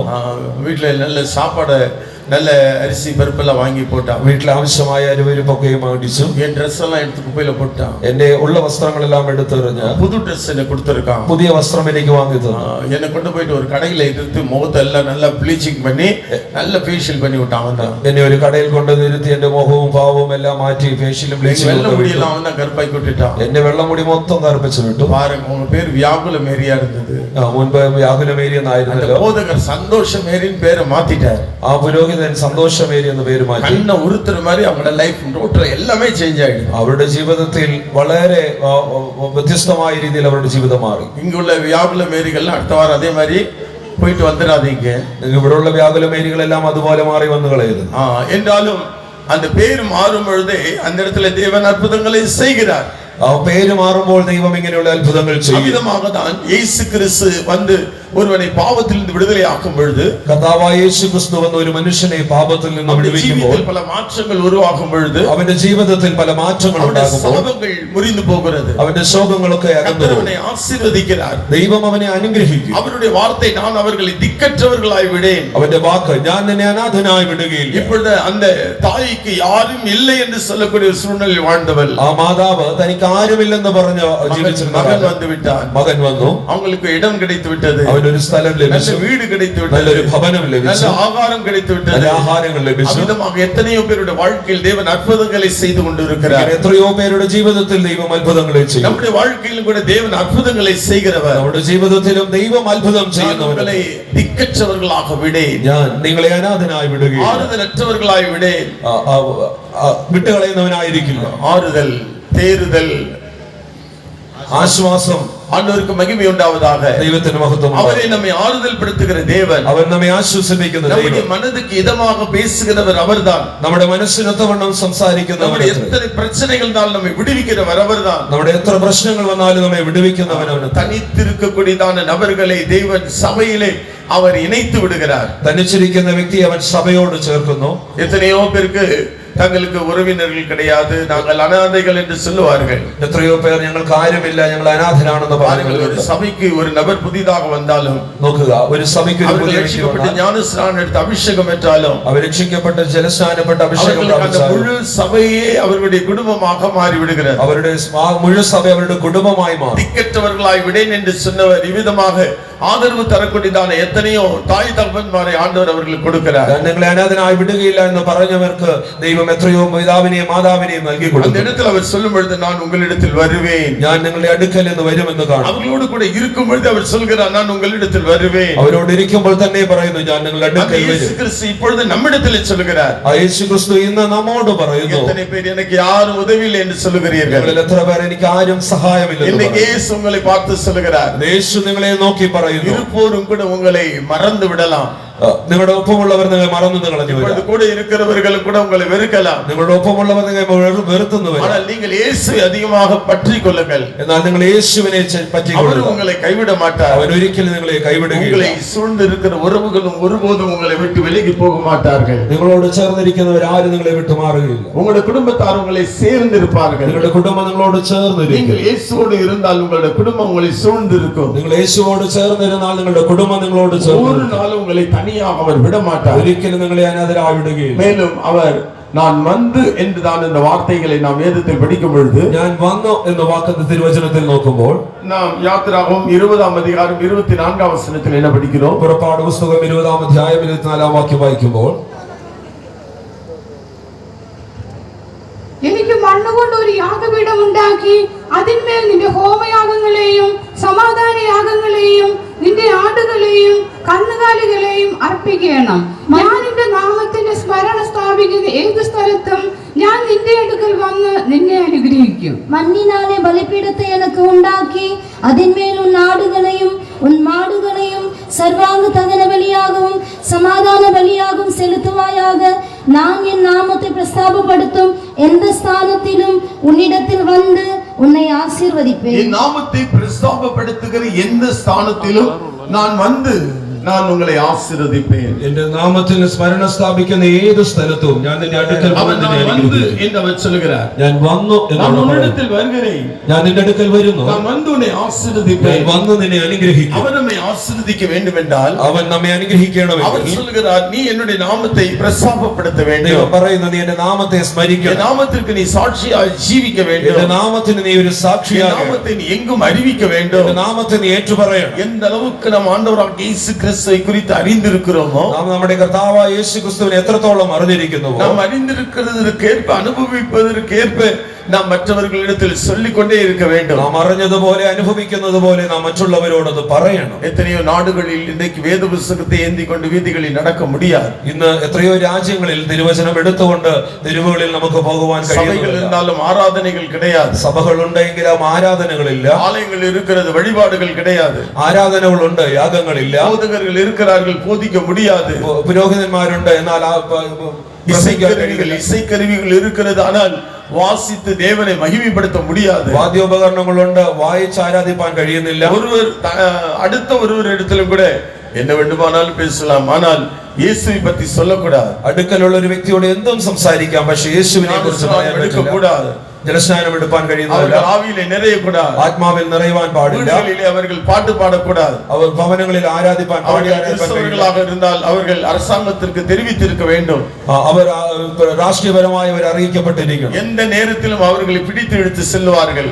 ഏത് സമയത്തും ഇങ്ങനെയുള്ളവരെ പിടിച്ചുകൊണ്ടുപോകും. இப்படியெல்லாம் பல நாடுகளிலே பயங்கரமான கட்டுப்பாடுகள் இருக்கிறது. ഇങ്ങനെയെല്ലാം പല നിയന്ത്രണങ്ങൾ പല ദേശങ്ങളിലുമുണ്ട്. ஆனால் இந்த நாட்களில் தேவன் நமக்கு ஒரு சுதந்திர நாட்டிலே சுதந்திர காற்றை நாம் சுவாசிக்கும்படியாக ஆண்டவர் செய்திருக்கிறார். എന്നാൽ ഈ സ്വാതന്ത്ര്യമുള്ള രാജ്യത്ത് സ്വാതന്ത്ര്യമായി തന്നെ ദൈവത്തെ നമുക്ക് ശ്വസിക്കുവാൻ இது കഴിയും. ஒரு மத சார்பற்ற நாடு. ഇത് ഒരു മതത്തോട് எந்த மதத்தினராக இருந்தாலும் அவர்கள் தங்களுடைய தெய்வத்தை அவர்கள் ஆராதிக்கலாம். ഏത് മതസ്ഥർക്കും ദൈവത്തെ അവരവരുടെ ദൈവത്തെ ആരാധിക്കാം. ஆனால் இன்னும் கொஞ்ச நாட்களுக்கு பிறகு എന്നാൽ ചില നാളുകൾക്ക് ശേഷം இந்த ஒரு மதம் மட்டும்தான் இந்த உலகத்தில் இருக்க வேண்டும் என்று மற்ற மதத்தினரை பிற மதங்களை கொல்லும்படியாக சத்துருக்கள் எழும்புவார்கள். ഒരു മതം മാത്രമേ ഉണ്ടാകാവൂ എന്ന് പറഞ്ഞ മറ്റു മതങ്ങൾ മറ്റുള്ളവരെ കൊല്ലുവാൻ തുടങ്ങും. இதற்கு பிறகு வரக்கூடிய நாட்களில் ഇങ്ങനെയുള്ള സംഭവങ്ങൾ സംഭവിക്കുന്ന சபை നാളുകളിൽ ஆராதனைகள் முடக்கப்படலாம், സഭയുടെ ആരാധനകൾ മാറിയെന്ന് என்ன വരാം, வேண்டுமானாலும் சம்பவிக்கலாம். എന്തും സംഭവിച്ചെന്ന് വരാം. ஆண்டவருக்கு மகிமை உண்டாவதாக. ദൈവത്തിന്റെ മഹത്വം ഉണ്ടാകും. அடுத்த ஒரு மணிப்பூராக இந்த தமிழகத்தை மாற்றும்படியாக சத்துருக்கள வல்லமைகள் போராடி கொண்டிருக்கிறது. ഇങ്ങനെയുള്ള ശക്തികൾ മാറ്റേണ്ടതിന് ശത്രുവിന്റെ ശക്തികൾ ശക്തിയോടെ പോരാടും. ஆனால் கர்த்தர் என்னிடத்தில் உங்களிடத்தில் அவர் கேட்பது என்ன? എന്നാൽ കർത്താവ് നമ്മോട് നമ്മളോട് ചോദിക്കുന്നത് மகிமைப்படுத்துகிற எந்த இடத்தில் நான் வந்து உன்னை ஆசீர்வதிப்பேன், എന്റെ നാമത്തിൽ സ്മരണ സ്ഥാപിക്കുന്ന ഏത് സ്ഥലത്തും വന്ന് നിങ്ങളെ അനുഗ്രഹിക്കും. நாமத்தை கனப்படுத்துவதற்கு நாம் எந்த விதத்திலும் பயப்படக்கூடாது. അവന്റെ നാമത്തെ ഉയർത്തുന്നതിന് നാം ഒരിക്കലും മടിക്കരുത്. ஒருவருக்கு ஒருவர் இயேசு கிறிஸ்துவை குறித்து நாம் அறிவிக்கக்கூடியவர்களாக இருக்க வேண்டும். തമ്മിൽ നാം യേശു ക്രിസ്തുവിനെ വിളിച്ചറിയിക്കുന്നവരാണ്. ജീവിതത്തിൽ தேவன் என்ன நன்மைகளை அவர் செய்திருக்கிறார், നമ്മുടെ ജീവിതത്തിൽ കർത്താവ് എന്ത് നന്മ ചെയ്തിരിക്കുന്നുവോ அவர் നമ്മை குணமாக்கி இருக்கலாம், രോഗത്തിൽ നിന്ന് സൗഖ്യമുണ്ടാക്കിയേക്കാം, നമ്മை വിടുதலையாக்கி இருக்கலாம், പാപത്തിൽ നിന്ന് വിടുവിച്ചിട്ടുണ്ടാവാം, കുടുംബത്തിൽ இருக்கிற എല്ലാ சாபங்களையும் அவர் மாற்றி இருக்கலாம், കുടുംബത്തിലെ എല്ലാ ശാപങ്ങളും മാറ്റിയിരിക്കാം, மரணத்தில் இருந்து தேவன் நம்மை விடுதலையாக்கி இருக்கலாம், മരണത്തിൽ നിന്നും വിടുവിച്ചിട്ടുണ്ടാകാം. ஏன் நாம் மௌனமாய் இருக்க வேண்டும்? നാം എന്തുകൊണ്ട് മൗനമായിരിക്കണം? நம்முடைய குடும்பத்தாருக்கு சொல்லலாமே, നമ്മുടെ കുടുംബത്തോട് നമുക്ക് പറയാമല്ലോ, நம்முடைய உறவினருக்கு சொல்லலாமே, നമ്മുടെ ബന്ധുമിത്രാദികളോട് പറയാമല്ലോ, நண்பர்களுக்கு சொல்லலாமே, സ്നേഹിതരോട് പറയാമല്ലോ. இந்த காரியத்தை நாம் முதற்கண் செய்யக்கூடியவர்களாய் இருந்தால், ഈ കാര്യം നാം ഒന്നാമത് ചെയ്യുന്നവരാണെങ്കിൽ நம்முடைய சபைகள் எல்லாம் நிறைந்து வழியும். നമ്മുടെ സഭകൾ നിറഞ്ഞു നിൽക്കും. இந்த தென்மேலா சபை விசுவாசிகளே இதை விட அதிகமாய் காணப்படுவார்கள். ഈ സഭ തെന്മല സഭ ഇതിനേക്കാളും അധികമായി ഇത് വളരും. ஆனால் நாம் நம் ஆராதனைகளில் பங்கு பெற்று நமக்கு மாத்திரம்தான் கடவுள் என்பது போல நாம் ஒரு முக்காடிட்டு வாழ்ந்து கொண்டிருக்கிறோம். എന്നാൽ ഇന്ന് കാലയളവിൽ നാം ഈ ആരാധന ഈ ദൈവം നമുക്ക് മാത്രമാണെന്ന് അറിഞ്ഞുകൊണ്ട് ഒരു മൂടുപടം ഇട്ടുകൊണ്ട് ജീവിക്കുന്നു. சபைக்கு யாராவது வருகிறார்கள் என்றாலும் கூட സഭയ്ക്ക് അനേകം വരുന്നു എന്നാലും அந்த பரிசேயனுடைய ஜெபத்தை போலதான், ആ പരീക്ഷന്റെ പ്രാർത്ഥന പോലെയാണ്. ஆயக்காரனை போல் அல்லாததினாலும் உம்மை ஸ்தோத்திரிக்கிறேன். ഈ ചുങ്കക്കാരനെ പോലെ അല്ലാത്തത് കൊണ്ട് ഞാൻ സ്തുതിക്കുന്നു. தான் ஒரு பரிசுத்தம் என்றும் மற்றவர்களை பாவி என்றும் கூட அநேகர் நினைத்து கொண்டு மற்றவர்களிடத்தில் பேச மறுக்கிறார்கள். താൻ വിശുദ്ധനെന്നും മറ്റുള്ളവർ പാപി എന്നുമുള്ള അനുഭവത്തിൽ സംസാരിക്കുന്നു. நான் உயர்ந்தவன் என்று மற்றவர்களை தாழ்ந்தவர்களாய் நினைக்கிறார்கள். ഞാൻ ഉയർന്നവനെന്ന് മറ്റുള്ളവരെ താഴ്ചയായി நான் കാണുന്നു. படித்திருக்கிறேன் அவர்கள் பேதைகள் என்று நினைக்கிறார்கள். ഞാൻ പഠിച്ചവൻ മറ്റുള്ളവർ പഠിത്തമറ്റവരെന്ന് எந்த കാണുന്നു. ஒரு மனித உயிரும் தேவனுடையது.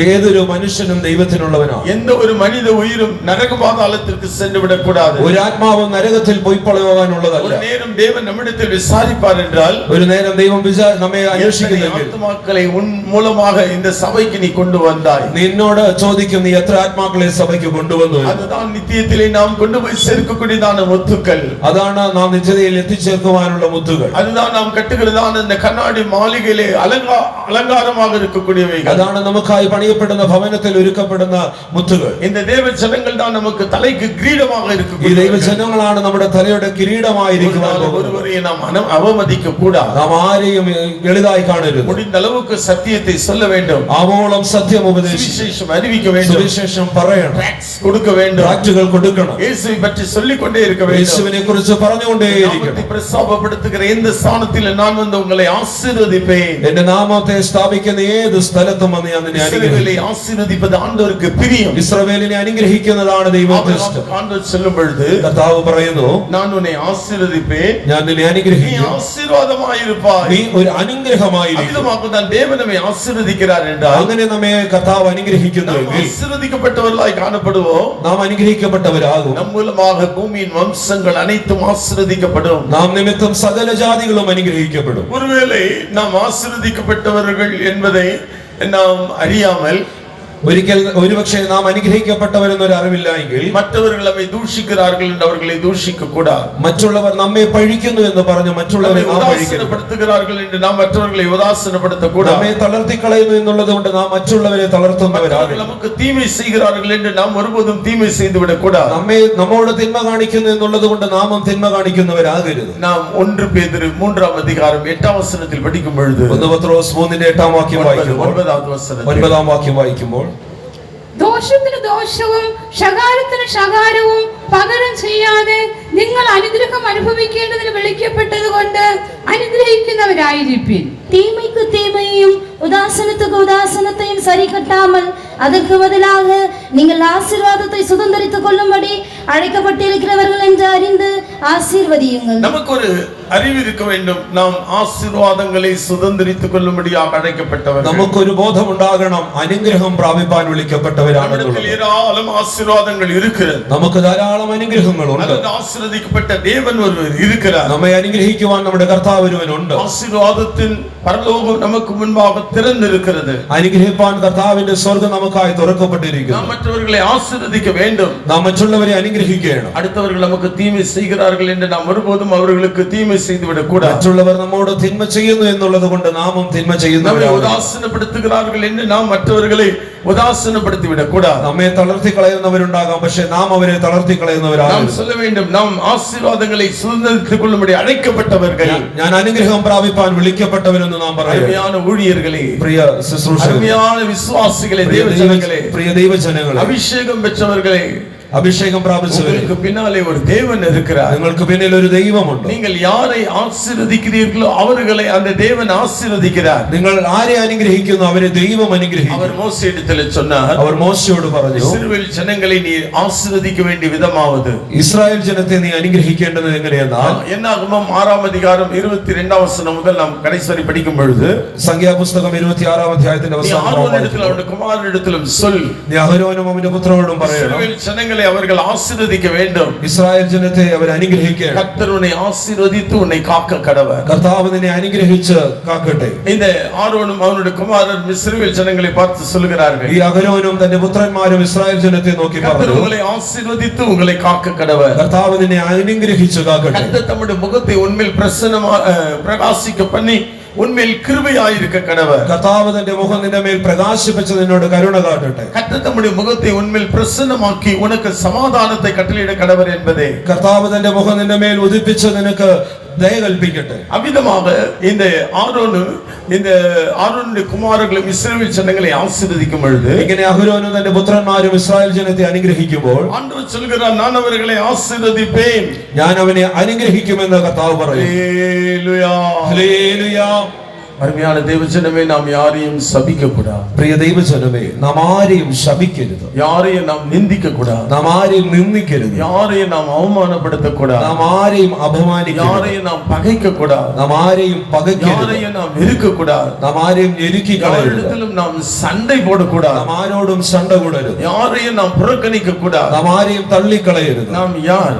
നാം ആരാകുന്നു? ஆசீர்வதிக்கப்பட்டவர்கள், അനുഗ്രഹിക്കപ്പെട്ടവരാ, ஆசீர்வாதத்தை சுதந்திரித்துக் கொள்ளும்படி அழைக்கப்பட்டவர்கள், അനുഗ്രഹം പ്രാപിപ്പാൻ വിളിക്കപ്പെട്ടവരത്രേ. பிறரை ஆசீர்வதிக்கும்படியாக நாம் நியமிக்கப்பட்டவர்கள். നമ്മൾ അനേകരെ അനുഗ്രഹിപ്പാൻ இந்த നിയമിക്കപ്പെട്ടവർ. இடத்தில் தான் நம்முடைய தேவனாகிய கர்த்தரை நாம் இந்த உலகுக்கு அடையாளம் காட்டக்கூடியவர்களாக இருக்கிறோம். ഈ ഒരു സ്ഥാനത്താണ് നാം നമ്മുടെ കർത്താവിന് ഒരു അടയാളമായി തീരേണ്ടത്. ஆனால் பிசாசு பொய்யன், എന്നാൽ പിശാച് ഭോഷ്കു ஏமாற்றுகிறவன், അവൻ வஞ்சிக்கிறவன், വഞ്ചിക്കുന്നവൻ, அவன் தந்திரம் உள்ளவன், അവൻ തന്ത്രശാലിയാണ്, சபிக்கிறவன், അവൻ ശപിക്കുന്നവനാണ്, கொல்லுகிறவன், അവൻ കൊല്ലുന്നവനാണ്, அவன் நம்மை அழிக்கிறவன், അവൻ നമ്മെ നശിപ്പിക്കുന്നവനാണ്. அவனுடைய இயற்கையான சுபாவங்களை நாம் நம்முடைய ஜீவிதத்தில் நாம் அவனை அடையாளப்படுத்துகிறவர்களாய் ஒரு பொழுதும் இருக்கக்கூடாது. നമ്മുടെ ഈ പ്രകൃതി ജീവിതത്തിൽ പിശാചിനെ അടയാളപ്പെടുത്തുന്നവരായി തീരരുത്. இயேசுவை அடையாளப்படுத்தக்கூடியதானே அவருடைய தெய்வீக சுபாவங்களை உடையவர்களாக நாம் நம்மை வெளிப்படுத்த வேண்டும். നാം യേശുവിനെ ചൂണ്ടിക്കാണിക്കത്തക്കവണ്ണം ദൈവിക സ്വഭാവങ്ങളെ വെളിപ്പെടുത്തുന്നവരാകണം. இங்குதான் அவருடைய நாமத்தை நாம் பிரஸ்தாபப்படுத்துகிறோம். ഇങ്ങനെയാണ് ദൈവത്തിന്റെ നാമത്തെ നാം സ്ഥാപിക്കുന്നത്. பிரஸ்தாபப்படுத்துகிற எந்த ஸ்தானத்தில் வந்து நான் உன்னை ஆசீர்வதிப்பேன். എന്റെ നാമത്തെ സ്ഥാപിക്കുന്ന ഏത് സ്ഥലത്തും വന്ന് ഞാൻ അനുഗ്രഹിക്കും. மேலும் ஆண்டவர் என்ன சொல்கிறார்? വീണ്ടും ദൈവം എന്ന് പറയുന്നു,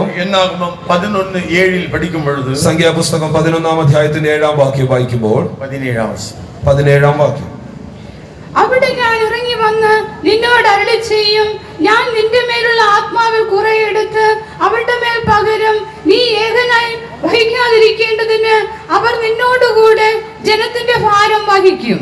அப்பொழுது நான் இறங்கி வந்து அங்கே உன்னோட பேசி. இங்கே நான் படிக்கும் பொழுது, நான் இறங்கி வந்து ഇവിടെ നാം വായിക്കുന്നു, ഞാൻ ഇറങ്ങി വന്ന് നിന്നോട് സംസാരിക്കും. ஆண்டவர் தம்முடைய ஜனங்களை பார்த்து சொல்கிறார், நான் இறங்கி வந்து உன்னிடத்தில் நான் பேசுவேன். ഞാൻ ഇറങ്ങി വന്ന് നിന്നോട് അരുളി ചെയ്യും. உங்களோடு பேச அவர் விரும்புகிறார். നമ്മോട് സംസാരിപ്പാൻ സ്വർഗ്ഗം நான் ആഗ്രഹിക്കുന്നു. வந்து என்கிற அந்த வார்த்தையை நாம் அந்த இடத்திலே படிக்கிறோம். ഞാൻ വന്നു എന്ന് അവിടെ കാണുന്നു. ஆண்டவர் சொல்கிறார், நான் வருகிறேன், ഞാൻ വരുന്നു, வந்து உன்னோடு பேச வேண்டும். വന്ന് നിന്നോട് അരുളി ചെയ്യും. நாம் எந்த நிலவரத்தில் இருக்கிறோம், നാം ഏത് അനുഭവത്തിലിരുന്നാലും, துக்கத்தில் இருந்தாலும் ദുഃഖത്തിലാണെങ്കിലും சந்தோஷத்தில் இருந்தாலும் சரி, സന്തോഷത്തോടെ ആണെങ്കിലും, ஒருவேளை நாம் சந்தோஷமாக இருந்தால், ഒരുപക്ഷെ നാം സന്തോഷത്തോടെ ആണെങ്കിൽ, நண்பர்களோ குடும்ப உறவுகளோ நம்மை சுற்றி இருக்கும், നമ്മുടെ സുഹൃത്തുക്കളും കുടുംബാദികളും ഒക്കെ നമ്മോടൊപ്പം ഉണ്ടാവും. துன்பத்தில் துக்கத்தில் வேதனையில் தனிமையில் அழுகையில் இருக்கும் பொழுது, എന്നാൽ വളരെ ശോകമായ ഒരു അവസ്ഥയിൽ ദുഃഖത്തോടെ കണ്ണീരോടുകൂടെ ആയിരിക്കുമ്പോൾ நிலவரத்தை காண்கிறவர்கள் அனைவருமே முகத்தை திருப்பி கொண்டு போய் விடுவார்கள். നമ്മുടെ അവസ്ഥ കാണുന്നവർ അവർ തങ്ങളുടെ മുഖം തിരിച്ചു പോകും. நம்மிடத்தில் எல்லாம் இருக்கும் பொழுது நம்மை தேடி மக்கள் வருவார்கள். നമ്മുടെ പക്കൽ എല്ലാം ഉണ്ടെങ്കിൽ നമ്മെ തേടി വരുന്നവർ ധാരാളമാക്കപ്പെടും பொழுது அவர்கள் ஓடி தங்களை மறைத்துக் கொள்கிறார்கள். നാം ഒന്നുമില്ലാത്തൊരു അവസ്ഥയിലാക്കുമ്പോൾ അവരെല്ലാം മാറി. தேவன் அப்படிப்பட்டவர் அல்ல. എന്നാൽ നമ്മുടെ കർത്താവ് അങ്ങനെയുള്ളവനല്ല. நிலவரத்தில் இருந்தாலும் நான் இறங்கி வருகிறேன். ഏത് അനുഭവത്തിലാണെങ്കിലും ഞാൻ നിന്റെ അടുക്കൽ വരും. பாரத்தை வேதனையும் மோசே சொல்லுகிறார். തന്റെ ഭാരവും വേദനയും മോശ പറയുന്നു. சுமப்பதற்கரிய சுமைகளை அவர் சுமந்து கொண்டிருக்கிறார். ചുമപ്പാൻ അവൻ തന്റെ ചുമടുകളെ ചുമക്കുന്നു. என்னாலே முடியாது என்கிற சில நிலை அவர் ஆளாக்கி விட்டார். എന്നെ കൊണ്ട് പറ്റില്ല എന്ന് പറയത്തക്കവണ്ണം ஆண்டவர் இறங்கி வந்து, എന്നാൽ കർത്താവ് ഇറങ്ങി വന്ന് ഭാരங்களை 70 പേർ മേൽ சுமத்துகிறார். അവന്റെ ഭാരം ഒരു 70ഓളം പേരുടെ മേൽ அந்த ஜனத்தை நடத்துகிற பெரிய பொறுப்பாக இருக்கலாம். അത് ആ ജനത്തെ നടത്തുന്ന ഒരു നടത്തിപ്പായിരിക്കാം. എന്നാലും கூட அவனுடைய பாரம், அவனுடைய சுமை குறைகிறது. എന്നാൽ അവന്റെ ഭാരം അവിടെ കുറച്ചുകൊണ്ട് வருத்தப்பட்டு பாரம் சுமக்கிறவர்களே, അധ്വാനിക്കുകയും ഭാരം ചുമക്കുന്നവരുമായുള്ള வாருங்கள், நான் உங்களுக்கு இளைப்பாறுதல் தருவேன் என்று அவர் சொன்னார். എന്റെ അടുക്കൽ വരുവിൻ, ഞാൻ നിങ്ങളെ അനുഗ്രഹിക്കാമെന്ന് പറയും. இந்த மோசேக்கு அவர் இளைப்பாறுதலை கொடுக்கிறார். ഇവിടെ മോശയ്ക്ക് ഒരു ആശ്വാസം കൊടുക്കും. அவர் வந்து அவனிடத்தில் அவர், நான் இறங்கி வந்து உன்னிடத்தில் பேச விரும்புகிறேன். ദൈവം ഇറങ്ങി വന്ന് നമ്മോട് അരുളി ചെയ്യുന്നു. இந்த இடத்தில் உங்கள் இருதயம் கலங்காதிருப்பதாக என்று சொல்கிறவர், ഇവിടെ നിന്റെ ഹൃദയം കലങ്ങരുതെന്ന് வருவேன் என்று சொன்னவர், ഞാൻ വരുമെന്ന് പറഞ്ഞവർ, உங்களை திக்கற்றவர்களாய் விடேன் என்று சொன்னவர், ഞാൻ നിങ്ങളെ അനാഥനായി വിടുകയില്ല എന്ന് പറഞ്ഞവർ, ஆசீர்வதிப்பேன் என்று சொன்னவர், ഞാൻ നിങ്ങളെ അനുഗ്രഹിക്കാമെന്ന് പറഞ്ഞവർ, பேசும்படியாக வருகிறேன் என்று அவர் சொல்லுகிறார். ഇന്ന് നിങ്ങളോട് സംസാരിപ്പാൻ ഞാൻ വരുന്നു എന്ന് പറയുന്നു. ஆண்டவருக்கு மகிமை உண்டாவதாக. ദൈവത്തിന് മഹത്വം நமக்கு ഉണ്ടാകട്ടെ. அருமையான விசுவாசிகள் உண்டு. നമുക്ക് അനേക വിശ്വാസികളുണ്ട്. அநேகர் அழுது ஜெபிக்கிறவர்கள், അനേകരും കരഞ്ഞ് പ്രാർത്ഥിക്കുന്നവർ. ஆண்டவருடைய சமூகத்தில் அவர்கள் எப்பொழுதும் அவர்கள் துதித்து ஜெபித்து ஸ்தோத்திரித்து பாட்டு பாடி ஆவியிலே நிறைந்து கொண்டே இருப்பார்கள். അവരെപ്പോഴും ദൈവത്തെ സ്തുതിച്ച് പാടി ആരാധിച്ച് ആത്മാവിൽ നിറഞ്ഞുകൊണ്ടിരിക്കും. அதில் ஒரு தாய்க்கு ரொம்ப கஷ்டங்கள், ഒരു മാതാവിന് അനേക കഷ്ടങ്ങളുണ്ട്. ஜெபிக்கிறாங்க, கூட்டத்துக்கு வராங்க, பாட்டு பாடுறாங்க, ஆவியில் நிறையறாங்க, അവർ പ്രാർത്ഥിക്കുന്നു, ആരാധിക്കുന്നു, പാടി സ്തുതിക്കുന്നു, சாட்சியெல்லாம் சொல்லுவாங்க, നന്നായി സാക്ഷ്യമൊക്കെ പറയും. ஒரு ஆவிக்குரிய தாய், നല്ലൊരു ആത്മീയമായ മാതാവ്. ஆனாலும் கூட அவங்களுடைய கஷ்டங்கள் அவங்களை விட்டு மாறுகிறது இல்லை. എന്നാൽ അവരുടെ കഷ്ടം അവരെ വിട്ട് മാറുന്നില്ല. எவ்வளவோ அழுது ஜெபிக்கிறார்கள், എത്രയോ കരഞ്ഞു പ്രാർത്ഥിച്ചു. ஆனால் കഷ്ടത്തിൽ വിടുதலை கிடைக்கவில்லை. എന്നാൽ കഷ്ടത്തിൽ നിന്നൊരു വിടുതൽ. ஆண்டவராவது ஒரு வார்த்தை பேசுவாரா? കർത്താവ് ഒരു വാക്കെങ്കിലും സംസാരിച്ചു. ஒரு வார்த்தை கூட அவர்களிடத்தில் பேசவில்லை. കർത്താവ് ഒരു വാക്കുപോലും എന്നോട് പറയും. ஆண்டவருக்கு மகிமை உண்டாவதாக. ദൈവത്തിന് മഹത്വം ஒரு ഉണ്ടാവട്ടെ. நாள் அவர்கள் ஜெபித்துக் கொண்டிருந்தார்கள். ഒരിക്കൽ ആ മാതാവ് அவர்களுக்கு முன்னே ஒரு 2 பேர் ஜெபித்துக் கொண்டிருந்தார்கள். അവരുടെ മുൻപിൽ മറ്റു 2 പേർ പ്രാർത്ഥിക്കുന്നുണ്ടായിരുന്നു. ஒரு ஆள் சரியா ஜெபிக்கல, ഒരാൾ നന്നായി പ്രാർത്ഥിച്ചു, கண்ணை திறந்து பார்த்துட்டே இருக்கு. കണ്ണൊക്കെ തുറന്ന് നോക്കിക്കൊണ്ടിരുന്നു. இன்னொரு ஆள் கண்ணை திறந்து பார்த்துக்கிட்டு கண்ணை மூடி ஜெபிக்கிறதுமா இருக்கு. മറ്റൊരു വ്യക്തി കണ്ണടച്ചുകൊണ്ട് പ്രാർത്ഥിക്കുകയും நம்ம 2 பேரையும் கவனிச்சுட்டு பிரேயர் பண்ணிட்டே இருக்காங்க. ഈ മാതാവ് ഇവരെ 2 പേരെയും ശ്രദ്ധിച്ചുകൊണ്ട് താനും പ്രാർത്ഥിക്കുകയാണ്. அந்த இடத்துல இயேசு வருகிறார். എന്നാൽ പെട്ടെന്ന് അവിടെ കർത്താവായ യേശു ക്രിസ്തു நடந்து வருகிறார். വളരെ ഭംഗിയായി നടന്നു വരുന്നു. இந்த தாயார் பார்க்கிறார்கள், ഈ മാതാവ് അതിനെ കണ്ടു. அந்த 2 பேரும் கூட பார்க்கிறார்கள். ആ 2 പേരും അതിനെ കാണുന്നുണ്ട്. தாயாருக்கு பயங்கர சந்தோஷம். ഈ മാതാവിന് വലിയ സന്തോഷം. பரவாயில்லை, இயேசு வந்து விட்டார். യേശു വന്നല്ലോ എന്ന് அவரோடு நாம் பேச ஆசைப்பட்டோம். ഞാൻ എന്റെ കർത്താവിനോട് യേശുവിനോട് സംസാരിക്കാൻ ആഗ്രഹിച്ചു. അവൻ എന്നോട് ഇനി സംസാരിക്കും. அந்த 2 பேரை குறித்து தெரியும். മറ്റുള്ള 2 പേരെ കുറിച്ച് അറിയാം. ஒண்ணு இல்லாத விசுவாசி, ഒന്ന് ഒരു കാര്യത്തിലും விசுவாசமே கிடையாது, ഒരു വിശ്വാസം ഒട്ടുമില്ല.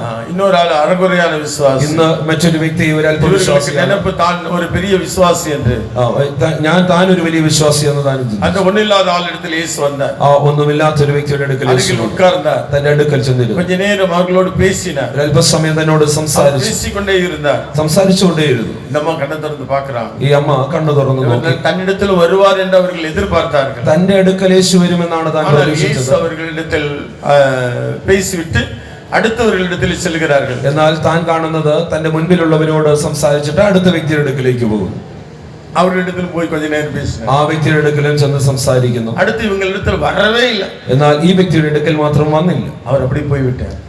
അങ്ങനെ തന്നെ മടങ്ങിപ്പോയി. இந்த அம்மாவுக்கு தாங்க முடியாத துக்கம், அழுகிறார்கள். ഈ അമ്മയ്ക്ക് വീണ്ടും ഭയങ്കര ദുഃഖമായി കരഞ്ഞു. என்னிடத்தில் வந்து பேசவில்லை. എന്തുകൊണ്ടാണ് യേശുവിന്റെ അടുക്കൽ വരാഞ്ഞത്? அவர்கள் விழித்துக் கொண்டார்கள். അവർ കണ്ണു തുറന്നു. இவ்வளவு நேரம் கண்டது ஒரு கனவுதான். ഇത്രയും നേരം ഒരു സ്വപ്നമായിരുന്നു. ஒரு அழுகை. എന്നാലും കരയുന്നു. அந்த கனவுல இயேசு என்னிடத்தில் வந்து பேசவில்லையே.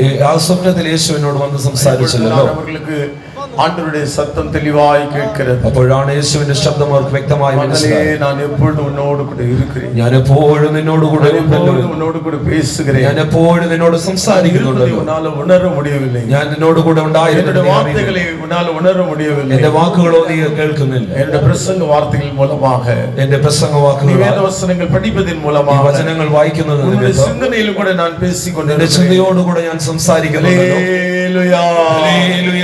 எத்தனை அம்மமார்கள் விதமாய் கண்ணீர் வடித்துக் கொண்டிருக்கிறீர்கள். എത്ര അമ്മമാരാണെങ്കിൽ കണ്ണീരൊഴുകും. യേശു என்னிடத்தில் பேசவில்லை என்று சொல்லக்கூடியவர்கள் எத்தனை பேர்? യേശു എന്നോട് സംസാരിക്കുന്നില്ല നിങ്ങൾ എത്ര പേർ? அவர் என்ன சொல்கிறார்? അവൻ എന്ത് പറയുന്നു? நாம் உன்னத பாட்டு 2-ാം അധികാരം 15-ാം വചനത്തിൽ പഠിക്കും பொழுது, ഉത്തമഗീത 2-ാം അധ്യായം 15-ാം വാക്യം വായിക്കുമ്പോൾ, ഞങ്ങളുടെ മുന്തിരിത്തോട്ടങ്ങൾ പൂത്തിരിക്കിയാൽ മുന്തിരിവള്ളി നശിപ്പിക്കുന്ന കുറുക്കന്മാർ, 14 പാറയുടെ പിളർപ്പിലും കടുന്തൂക്കിന്റെ മറവിലും ഇരിക്കുന്ന എന്റെ പ്രാവേ, ഞാൻ നിന്റെ മുഖം ഒന്ന് കാണട്ടെ, നിന്റെ സ്വരം ഒന്ന് കേൾക്കട്ടെ. നിന്റെ സ്വരം ഇൻപമുള്ളതും മുഖം സൗന്ദര്യമുള്ളതുമാകുന്നു. கண்மலையின் வெடிப்புகளிலும் சிகரங்களின் மறைவிடங்களிலும் தங்குகிற என் புறாவே, உன் முகரோகத்தை எனக்கு காண்பி, உன் சத்தத்தை நான் கேட்கட்டும். உன் சத்தம் இன்பமும் உன் முகரூபம் அழகுமாயிருக்கிறது. இந்த வேத வசனம் என்ன சொல்லுகிறது? ഈ തിരുവചനം എന്ത് പറയുന്നു? கண்மலை வெடிப்பிலே, പാറയുടെ പിളർപ്പിലും வெடிப்புண்டதான அந்த கண்மலை போல பல காரியங்களின் நிமித்தமாக உன்னுடைய மனதும் கூட வெடித்து காணப்படுகிறதோ? ഒരു പാറയുടെ പിളർപ്പിന് തുല്യമായ ഒരു മാനസിക അവസ്ഥയിലാണോ? உன்னுடைய கண்கள் வெடித்து கண்ணீர் கொட்டி கொண்டிருக்கிறதோ? നിന്റെ കണ്ണുകൾ പിളർന്ന കണ്ണീർ വഴിയുന്നുണ്ടോ? துக்கத்திலும் வேதனையிலும் இருக்கிறாயோ? നീ ദുഃഖത്തിലും വേദനയിലും ആണോ? மறைவிடத்தில் இருக்கிற என் புறாவே, പിളർപ്പിലിരിക്കുന്ന നിന്റെ പ്രാവേ, முகரூபத்தை எனக்கு காட்டு. നിന്റെ മുഖം എനിക്കൊന്ന് കാട്ടുക. இது ஒரு அழுகையின் முகமாக இருக்கலாம், ഇതൊരു കണ്ണീരിന്റെ வேதனையின் முகமாக இருக்கலாம், വേദനയുടെ മുഖമായിരിക്കും, ஒரு ஜெபத்தின் முகமாக இருக்கலாம், ഒരു പ്രാർത്ഥനയുടെ മുഖമായിരിക്കാം, வேத புத்தகத்தை வாசிக்கிற முகமாக இருக்கலாம், തിരുവചനം വായിക്കുന്ന മുഖമായിരിക്കാം, ஆராதனையில் பாடல்களை பாடுகிற ஒரு முகமாக இருக்கலாம், ആരാധനയിൽ ആരാധിച്ച് പാടുന്ന ഒരു വ്യക്തിയായിരിക്കും. துக்கம் நிறைந்திருக்கிறது, ദുഃഖം നിറഞ്ഞിരിക്കുന്നു, உலக பிரகாரமான சந்தோஷம் இல்லை, ലോകത്തിന്റേതായ ഒരു സന്തോഷവുമില്ല. அந்த முகத்தை நீர் எனக்கு காட்டு. ആ മുഖം എനിക്ക് കാട്ടണം. உன்னுடைய முகம் எனக்கு அழகாக இருக்கிறது. നിന്റെ മുഖം ഞാൻ കാണുമ്പോൾ അത് സൗന്ദര്യമുള്ളതാണ്.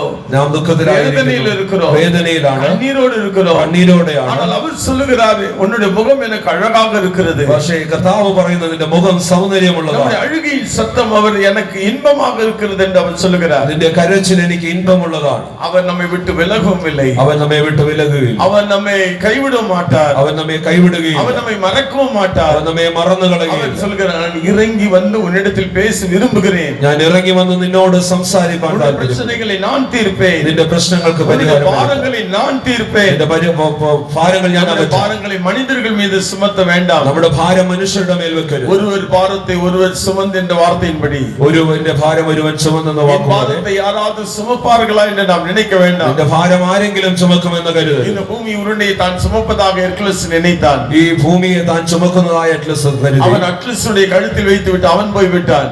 അറ്റ്ലസിന്റെ കഴുത്തിൽ വെച്ചുകൊണ്ട് താൻ പോയി. அட்லஸ் யாராவது வருவார்கள், அவர்களுடைய கழுத்தில் இந்த பூமி சுமையை வைத்து விடலாம் என்று நினைப்பது போல, അടുത്ത അറ്റ്ലസ് ആരെങ്കിലും വരുമോ ഈ ഭൂമിയുടെ ഭാരം അവന്റെ മേൽ വെക്കാൻ? அவ்விதமாக தான் என்னுடைய பாரத்தை சுமக்கிறவர்கள் இந்த உலகத்தில் யாராவது இருக்கிறார்களா என்று நினைக்கிறார்கள். അതുപോലെയാണ് എന്റെ ഭാരം ചുമപ്പാൻ മറ്റാരെങ്കിലും ഉണ്ടോ എന്ന് ஆனால் കരുതുന്നു. நம்முடைய பாரங்களை சுமக்கிறவர் நம்முடைய ஆண்டவராகிய இயேசு நமக்கு இருக்கிறார். എന്നാൽ നമ്മുടെ ഭാരം ചുമക്കുന്ന ഒരു യേശു നമുക്കുണ്ട്. அந்த பாரத்தில் நம்மை விடுதலை ஆக்குகிறவர். അവൻ നമ്മുടെ ഭാരങ്ങളെ അകറ്റുന്നവൻ. ஆனால் அந்த பாரங்கள் இருக்கும் பொழுதுதான், ആ ഭാരങ്ങൾ ഉള്ളപ്പോൾ തന്നെ, அந்த കഷ്ടങ്ങൾ இருக்கும் பொழுதுதான், ആ കഷ്ടങ്ങൾ ഉള്ളപ്പോൾ அந்த തന്നെ, வேதனைகள் துக்கங்கள் இருக்கும் பொழுதுதான், ആ വേദനകളും ദുഃഖങ്ങളും ഉള്ളപ്പോൾ തന്നെ நேசருடைய சத்தம் நமக்கு கேட்கும். നമ്മുടെ പ്രിയന്റെ സ്വരം നാം കേൾക്കും. அவர் உன்னிடத்தில் வருகிறேன் என்று அவர் சொல்கிறார். അവൻ നിന്റെ അടുക്കൽ വരുമെന്ന് പറയും. மீண்டும் வருகிறதான இயேசு கிறிஸ்துவை குறித்து நாம் வரவேற்க காத்திருக்கிறோம். വീണ്ടും വരുന്ന യേശു ക്രിസ്തുവിനെ വരവേൽക്കുവാൻ കാത്തിരിക്കുന്നു. அவர் இறங்கி வந்து நம்மிடத்தில் பேசும்படியாக விரும்புகிறாரே. എന്നാൽ നമ്മുടെ അടുക്കൽ ഇറങ്ങി വന്ന് നമ്മോട് സംസാരിക്കാൻ ആഗ്രഹിക്കുന്നു. பொழுதுதான் அவருடைய ஸ்பீச் நாம் கேட்க முடியும். ഈ ഭൂമിയിൽ ഉള്ളപ്പോഴാണ് തന്റെ ശബ്ദം നമുക്ക് കേൾക്കാൻ நாம் உறவாட முடியும். അവനോടുകൂടെ നമുക്ക് ആയിരിക്കാൻ കഴിയും. சந்தோஷம் நமக்கு இருக்கிறது. അങ്ങനെ ഒരു സന്തോഷം നമുക്കുണ്ട്. பாஸ்டர் டி தாமஸ் அவர்கள் கேட்டார்,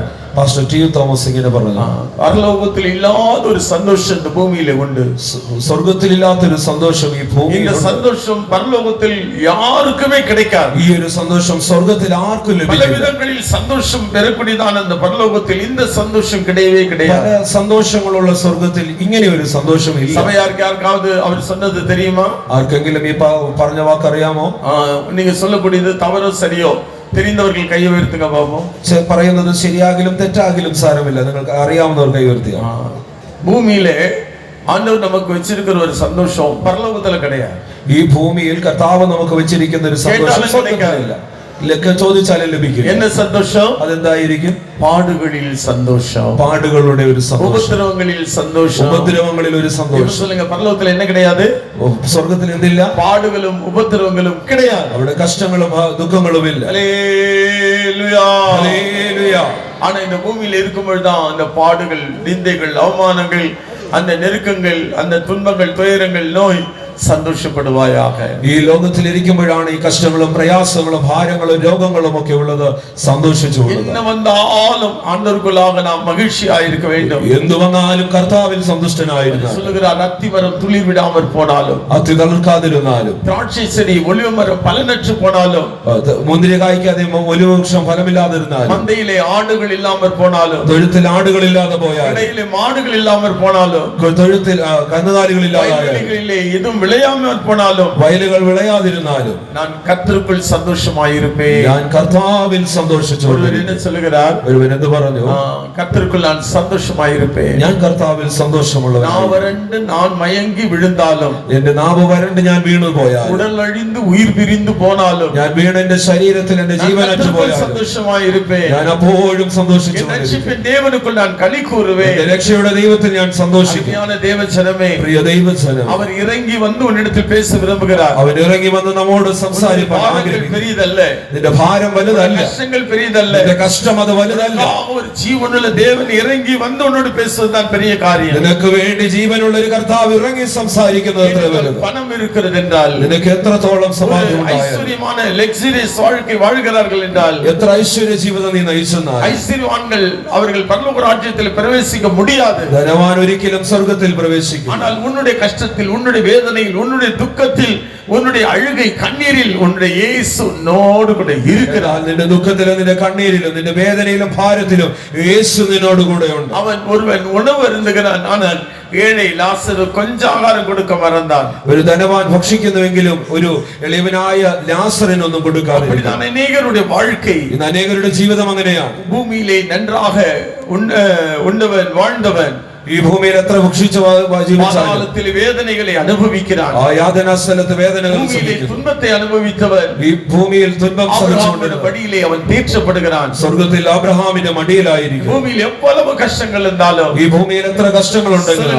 എന്നോട് യേശു എന്നോട് இருக்கிறார். പറഞ്ഞുകൊള്ളുക, യേശു എന്നോട് കൂടെയുണ്ട്. യേശു എന്നോട് കൂടെ இருக்கிறார். കർത്താവായ യേശു എന്നോട് കൂടെയുണ്ട്. പോരാട്ടത്തിൽ യേശു എന്നോട് കൂടെ இருக்கிறார். പോരാട്ടത്തിൽ എന്റെ യേശു എന്നോടൊപ്പം ഉണ്ട്. യേശു എന്നോട് കൂടെ இருக்கிறார். കണ്ണീരിൽ എന്റെ യേശു എന്നോടൊപ്പം ഉണ്ട്. ഇറങ്ങി வந்து അവൻ പറയുന്നു, ഞാൻ ഇറങ്ങി വന്ന ദേവൻ, ആ വലിയ ദൈവം, ഉയർന്ന ഇടങ്ങളിൽ വാസം ചെയ്യുന്നവർ, ഏറ്റവും ഉന്നത സ്ഥലത്ത് വസിക്കുന്നവർ, நான் இறங்கி வந்து உன்னோடு பேசி, ഞാൻ ഇറങ്ങി വന്ന് നിന്നോട് അരുളി ചെയ്യും. அந்த வந்து என்கிற வார்த்தையை நாம் கவனிக்கும் பொழுது, വന്നു എന്ന വാക്ക് നാം ശ്രദ്ധിക്കുന്നു. வருவேன் என்று சொன்னார். ഞാൻ വരുമെന്ന് അവൻ പറഞ്ഞു. இடத்தில் சேர்ப்பேன் என்று சொன்னார். ഞാൻ നിന്നെ എന്റെ അടുക്കൽ ചേർക്കുമെന്ന് പറഞ്ഞു. മാത്രം നിങ്ങൾ കാത്തിരിக்க വേண்டாം. ആ ഒരു വരവിന് വേണ്ടി മാത്രമല്ല നിങ്ങൾ കാത്തിരിക്കേണ്ടത്. അവർ നമ്മുടെ വരട്டும். നമ്മുടെ കഷ്ടതയിലും നമ്മുടെ പ്രയാസങ്ങളും അവൻ നമ്മുടെ അടുക്കൽ വരട്ടെ. അവൻ നമ്മോട് സംസാരിക്കട്ടെ. നമുക്ക് വേണ്ടുന്ന വാക്കുകൾ അവൻ നമുക്ക് നൽകി തരട്ടെ. ദൈവത്തിന് മഹത്വം. ഇനിയും ഞാൻ വന്നു എന്ന വാക്ക് ശ്രദ്ധിക്കുമ്പോൾ, മത്തായി 8-ാം അധ്യായത്തിന്റെ 7-ാം വാക്യം, അവൻ അവനോട് ഞാൻ വന്ന് അവനെ സൗഖ്യമാക്കും എന്ന് പറഞ്ഞു. அதற்கு இயேசு, நான் வந்து அவனை சொஸ்தமாக்குவேன் என்றார். நான் வந்து அவனை குணமாக்குவேன் என்று அவர் சொல்லுகிறார். ഞാൻ വന്ന് അവനെ സൗഖ്യമാക്കും. பாருங்கள், நமக்கு ஒரு வியாதி என்றால் மருத்துவமனைகளில் போய் நாம் காத்திருக்க வேண்டியதாக இருக்கிறது. ഇന്ന് ഒരു രോഗം വന്നാൽ ആശുപത്രികളിൽ ചെന്ന് കാത്തിരിക്കണം. அவர்கள் உடனே 2 நாள் 3 நாள் கழித்து தான் நமக்கு வரும்படியாக ஒரு டைம் சொல்வார்கள். നമ്മൾ അവിടെ ചെന്നാൽ 2-3 ദിവസം കഴിഞ്ഞിട്ടേ നമ്മളെ മടക്കി അയക്കുവാൻ ഒരു സമയം പറയുന്നു. അനേക സന്ദർഭങ്ങളിൽ அப்படிப்பட்டதான மருத்துவமனை விடக்கூடாது. 2 நாள் 3 நாள் கழித்து நமக்கு அவர்கள் கொடுத்த நேரத்தை நாம் குறித்து கொண்டு செல்கிறோம். നമ്മോട് പറയുന്നത് പോലെ പല ആശുപത്രികളിലും നാം ഇതുപോലെയൊക്കെ പോകുന്നവരാണ്. 2-3 ദിവസം நம்மிடத்தில் அவர்கள் பிடுங்குகிறார்கள். എത്രയോ ലക്ഷം നമ്മുടെ കയ്യിൽ നിന്ന് അവർ വാങ്ങുന്നു. ஆனால் அந்த முன் வாசல் வழியாக செல்லக்கூடியதான எத்தனையோ பேர் பின் வாசல் வழியாக அவர்களை சுமந்து செல்கிறார்கள். മുൻവാതിലിൽ കൂടെ കടന്നു പോകുന്നവർ പലപ്പോഴും പിൻവാതിലിൽ കൂടെ ചുമന്നു കൊണ്ടുപോകുന്ന ഒരു അവസ്ഥയിലാകുന്നു. മഹിമ ഉണ്ടാവதாக. ദൈവനാമം മഹത്വം. ഇന്ന് இருக்கக்கூடியதான மருத்துவமனைகள் अनेகம் அவிதமாகதான். ഇന്നുള്ള ആശുപത്രികൾ പലതും അങ്ങനെയുള്ളതാണ്. ஆனால் இங்க ஒரு நோயாளி குறித்து இயேசு என்ன சொல்கிறார்? ഇവിടെ ഒരു രോഗിയെ കുറിച്ച് യേശു എന്ന് പറയുന്നു. ഞാൻ വന്ന് നീ വ്യാധിயாக இருக்கிறாயா? നീ രോഗിയാണോ? உங்களுடைய வீட்டில் நீங்கள் வியாதியாக இருந்தாலும், നിന്റെ ഭവനത്തിൽ നീ രോഗിയായിരുന്നാലും, நீங்கள் வியாதியோடு வந்திருந்தாலும், യോഗത്തിൽ നീ രോഗമായി വന്നാലും கர்த்தருடைய சத்தம் உங்களுடைய காதுகளில் கேட்கட்டும். ഇപ്പോൾ നിന്റെ യഹോവയുടെ ശബ്ദം നിന്റെ ചെവികളിൽ കേൾക്കട്ടെ. நான் வந்து சுகமாக்குவேன். ഞാൻ വന്ന് നിന്നെ സൗഖ്യമാക്കും. எத்தனை பேர் விசுவாசிக்கிறீங்க? എത്ര പേർ വിശ്വസിക്കുന്നു? உங்களுக்கு ஏதோ ஒரு வியாதி தான். നിങ്ങൾക്ക് ഏത് രോഗമായി? எல்லாருக்கும் ஏதோ ஒரு வியாதி. ഏതെല്ലാം രോഗം പലരിലും കാണും. சுகரா இருக்கலாம், ഷുഗർ ആയിരിക്കാം, கேன்சரா இருக்கலாம், ക്യാൻസർ ഉണ്ടായിരിക്കാം, അൾസർ ആയിരിക്കാം, டிபி இருக்கலாம், ക്ഷയരോഗമായിരിക്കാം, ஏதோ ஒரு வியாதி. എന്ത് തന്നെ ആയിരുന്നാൽ, கைவலி, கால்வலி, தலைவலி, பல்லு வலி, அப்படியே வயிற்று வலி, കൈവേദന, കാൽവേദന, തലവേദന, പല്ലുവേദന, വയറുവേദനകൾ, ഇങ്ങനെ എന്തായിരുന്നാലും, ഓപ്പറേഷൻ பண்ண வேண்டியதான சூழ்நிலை, ഓപ്പറേഷന്റെ കാരണങ്ങൾ ഉണ്ടായിരുന്നാലും, நிறைய வேதனைகள்ல நிறைய பேர் கஷ்டங்களை அனுபவிச்சிட்டு இருக்காங்க. ഇങ്ങനെ പല വിധത്തിലുള്ള വേദനകൾ പലരും അനുഭവിച്ചുകൊണ്ടിരിക്കുകയാണ്. விசுவாசிகள் என்கிற பெயரில் எத்தனை பேர் மருத்துவமனைகளில் படுத்து கிடக்கிறார்கள் என்று தெரியவில்லை. വിശ്വാസികളായവർ തന്നെ എത്രയോ പേർ ആശുപത്രികളിൽ ശരണം പ്രാപിച്ചിരിക്കുന്നു. கர்த்தர் சுகமாக்குகிறவர். എന്നാൽ കർത്താവ് സൗഖ്യമാക്കുന്നവനാണ്. நீங்கள் அறிந்து கொள்ளுங்கள். ഒരു സത്യം നിങ്ങൾ മനസ്സിലാക്കുക. நான் உங்கள் பரிகாரியாகி கர்த்தர். ഞാൻ നിങ്ങളെ സൗഖ്യമാക്കുന്ന യഹോവയാകുന്നു. நாம் எப்படிப்பட்ட வியாதியாக இருந்தாலும், ഏത് രോഗമായിരുന്നാലും, எந்த வலி இருந்தாலும், ഏത് വേദനകളായിരുന്നാലും விடுவிக்கிற தேவனாக അവൻ இருக்கிறார். നമ്മെ വിടുവിക്കുന്നവനത്രേ. சிறிய நோய் பெரிய நோய் என்றல்ல அவருக்கு. അവന്റെ മുൻപിൽ ചെറുതെന്നും വലുതെന്നും ഒരു രോഗമില്ല. ஆபரேஷன் வேண்டும் என்றாலும் ரண வைத்தியராக அவர் சுகமாக்குகிறார். ഒരു ഓപ്പറേഷനുള്ള രോഗമാണെങ്കിൽ തന്നെയും അവൻ പൂർണ്ണമായി கட்டிகள் காணாமல் போகிறது. വയറ്റിലുള്ള മുഴകളൊക്കെയും കാണാതെ പോകും. கேன்சர் கட்டிகளை ஆண்டவர் குணமாக்குகிறார். ക്യാൻസറിന്റെ മുഴകളൊക്കെ അവൻ മാറ്റിക്കളയും. அநேக சகோதரிமார்களுக்கு ஆண்டவர் கேன்சர் கட்டில் விடுதலை தருகிறார். എത്രയോ സഹോദരിമാർക്ക് ഇങ്ങനെയുള്ള ക്യാൻസർ രോഗത്തിൽ നിന്ന് വിടുതൽ നൽകുന്നു. அவர் வல்லவராக இருக்கிறார். നിങ്ങളെയും വിടുവിപ്പാൻ അവൻ ശക്തൻ തന്നെയാണ്. பாருங்கள், ஒரு தகப்பனாரை குறித்து ஒரு மகன் வந்து சொல்லுகிறார். ഒരു പിതാവിനെ കുറിച്ച് ഒരു പുത്രൻ പ്രകാരം പറഞ്ഞു, எங்க அப்பா ரொம்ப கஷ்டப்பட்டு இருக்காரு. എന്റെ അപ്പൻ വളരെ കഷ്ടത്തിലാണ്. Madurai Meenakshi mission hospital admit பண்ணிருக்கு. മധുര മീനാക്ഷി എന്നുള്ള ഒരു മിഷൻ ഹോസ്പിറ്റലിൽ അഡ്മിറ്റ് ചെയ്തിരിക്കുകയാണ്. குடல் அழுகி இருக்கு. എന്റെ ആ പിതാവിന്റെ കുടൽ അഴുകുന്ന അവസ്ഥയിലാണ്. ஏணியில ஏறினாரு. ഒരു ഏണിയിൽ കയറിയതാണ്. சுரம் அடிச்சிட்டு இருந்தாரு. പെയിന്റ് അടിക്കുകയായിരുന്നു. அந்த ஏணி முறிஞ்சு விழுந்தது. ആ ഏണി വഴുതി വീണതാണ്. கீழ அங்க ஒரு ஜெனரேட்டர் இருந்தது, പഴയ ഒരു ജനറേറ്റർ താഴെയുണ്ടായിരുന്നു. அதுல போய் அவர் விழுந்து അതിലാണ് ചെന്ന് വീണത്. ரிப்ஸ் உடைஞ்சது. ഉള്ളിൽ കുടൽ പൊട്ടി. குடல் கிழிஞ்சது, குத்தி കുടൽ മുറിഞ്ഞു കീറി. சாப்பிடுறது அது இதெல்லாமே வெளியே வந்து அந்த பகுதி எல்லாம் அப்படியே நாசமாயிட்டே இருக்கு. കഴിക്കുന്ന ആഹാരങ്ങളൊക്കെ പുറത്തു വരത്തക്കവണ്ണം വലിയ വിഷമ അവസ്ഥയിലായി. திருநெல்வேலி அந்த தர்மாஸ்பத்திரியில் சேர்த்தார்கள். திருநெல்வேலியில் ഒരു ആശുപത്രിയിൽ അവിടെ ചേർത്തു. அங்கிருந்து ஒரு முக்கியமான ஹாஸ்பிடலுக்கு கொண்டு போனார்கள். അവിടുന്ന് ഒരു പ്രധാന ആശുപത്രിയിലേക്ക് கொண்டு போய் விடுங்கள், ஆளு இறந்து விடும் என்று சொன்னார்கள். നിങ്ങൾ കൊണ്ടുപോകുക, മരിച്ചു പോകുക. நாகர்கோவில் கொண்டு போனாங்க. നാഗർകോവിലിൽ കൊണ്ടുപോയി. அங்கேயும் கொண்டு போயிடுங்க, അവിടും അവർ പറഞ്ഞു കൊണ്ടുപോയി. ஆளு பிழைக்காது அப்படின்னு சொல்லிட்டு ജീവിക്കാൻ സാധ്യതയില്ലെന്ന് പറഞ്ഞു. அவங்க மதுரை கொண்டு போயிட்டாங்க. മധുരയിലേക്ക് അവർ കൊണ്ടുപോയി. ஆனா அந்த மதுரையில கொண்டு போன பிறகு அவங்க ஆபரேஷன் பண்றேன்னு சொல்லிட்டாங்க. മധുരയിൽ കൊണ്ടുപോയപ്പോൾ ഓപ്പറേഷൻ ചെയ്യാമെന്ന് അവർ പറഞ്ഞു. கையெழுத்து വാങ്ങിயாச்சு. അങ്ങനെ മകനോട് കൈയെഴുത്ത് മേടിച്ചു. ஆண்டவருக்கு மகிமை உண்டாகட்டும். ദൈവത്തിന് സ്തോത്രം. ஆனா அந்த ஒரு பையன் வந்து சொல்றான், ദൈവം പറഞ്ഞു, எங்க கிட்ட எல்லாம் கையெழுத்து வாங்கியாச்சு, நாங்க கையெழுத்து போட்டுட்டோம். ഞങ്ങളോടെല്ലാം കയ്യൊപ്പ് ചോദിച്ച് ഞങ്ങൾ ഇട്ട് കൊടുക്കുകയും ചെയ്യും. அவர் பிழைக்க முடியாதுன்னு சொல்லிட்டாங்க. ഇനി ജീവിക്കയില്ല എന്ന് തീർത്തു പറഞ്ഞു. இருந்தாலும் 11 மணிக்கு ஆபரேஷன் சொல்லியிருக்காங்க. ഒരു 11 മണിയോടുകൂടി ഓപ്പറേഷൻ പറഞ്ഞിരിക്കുകയാണ്. நான் சொல்லியாச்சு. അപ്പോൾ അങ്ങനെ പറഞ്ഞു, அவங்க അപ്പാவுக்கு ஆபரேஷன் கிடையாது. എന്റെ അപ്പന് ഓപ്പറേഷൻ ഇല്ല. ஆண்டவர் அவருக்கு சுகம் கொடுத்துட்டாரு. ദൈവം അവന് സുഖം കൊടുത്തു. நீ போய் அவரை டிஸ்சார்ஜ் பண்ணி வீட்டுக்கு கூட்டிட்டு போ. നീ ചെന്ന് അവിടുന്ന് சிரிக்கிறான். അവൻ മനസ്സിൽ അവൻ ചിന്തിച്ചു, அப்பாவுடைய நிலவரத்தை இவர் பார்க்காமலே ഇവർ சொல்லிடுறாரு. അപ്പന്റെ അവസ്ഥ അറിയാതെയാണല്ലോ ഈ അപ്പൻ പറഞ്ഞത്. நல்லா இருக்காரு. ഞാൻ പറഞ്ഞു, നന്നായിട്ടുണ്ട്. நீ போகும்போதே உனக்கு போன் கால் வரும். നീ പോകുമ്പോൾ തന്നെ നിനക്ക് മറുപടി. அவன் போறான். அதாவது திருநெல்வேலியில இருந்து மதுரைக்கு மிஷன் ஹாஸ்பிட்டல் பஸ்ல போயிட்டு இருக்கும் பொழுது திருநெல்வேலியில் நிന്നും மதுரைக்கு தான் பஸ்ஸில் போய் அவங்க அப்பா ஃபோன் பண்றாரு. அவர் அப்பன் വിളിച്ചു, இப்ப வந்து என்ன கூட்டிட்டு போப்பா, മോനെ വന്ന് എന്നെ நான் കൊണ്ടുപോ, நல்லா இருக்கேன், ഞാനിപ്പോൾ எனக்கு സുഖമായി, இந்த அழுகின குடல் எல்லாம் சரியாயிடுது, അഴുകിയ കുടലൊക്കെയും ഇപ്പോൾ இந்த സുഖമായി, தோல்ல புண்ணெல்லாம் மாறிடுச்சு, എന്റെ തോലിലുണ്ടായിരുന്ന മുറിവുകൾ பழையபடி நான் தட்டி பாக்குறேன், எனக்கு வலியே இல்ல. പഴയതുപോലെ ഞാൻ തട്ടി നോക്കിയിട്ടപ്പോൾ എനിക്ക് വേദന இந்த எல்லா டாக்டர்ஸ் வந்து நிக்கிறாங்க. ഇപ്പോൾ ഇവിടെ എല്ലാ ഡോക്ടർമാരും വന്ന് இந்த നിൽക്കുന്നു. Madurai mission hospital, Hindu mission ஹாஸ்பிட்டலுடைய ஓனர் ஃபேமிலியே வந்து நிக்குது. ഇവിടെ ഈ മിഷൻ ഹോസ്പിറ്റലിലെ മധുര മീനാക്ഷി மறந்து போய் நிக்கிறாங்க. എല്ലാവരും ഭയന്നാണ് ഈ ഡോക്ടർമാരെല്ലാം നിൽക്കുന്നത്. അതിനെ വിളിച്ചോണ്ട് പോകാൻ அவருக்கு தாங்க முடியல. മകന് போய் பார்க்கறாரு, தகப்பனார் நல்ல விடுதலையோடு பூர்ண சுகத்தோடு இருக்கிறார். മകൻ ചെന്ന പിതാവിനെ കണ്ടപ്പോൾ പൂർണ്ണ സൗഖ്യവാനായി. ஹல்லேலூயா, ஹல்லேலூயா.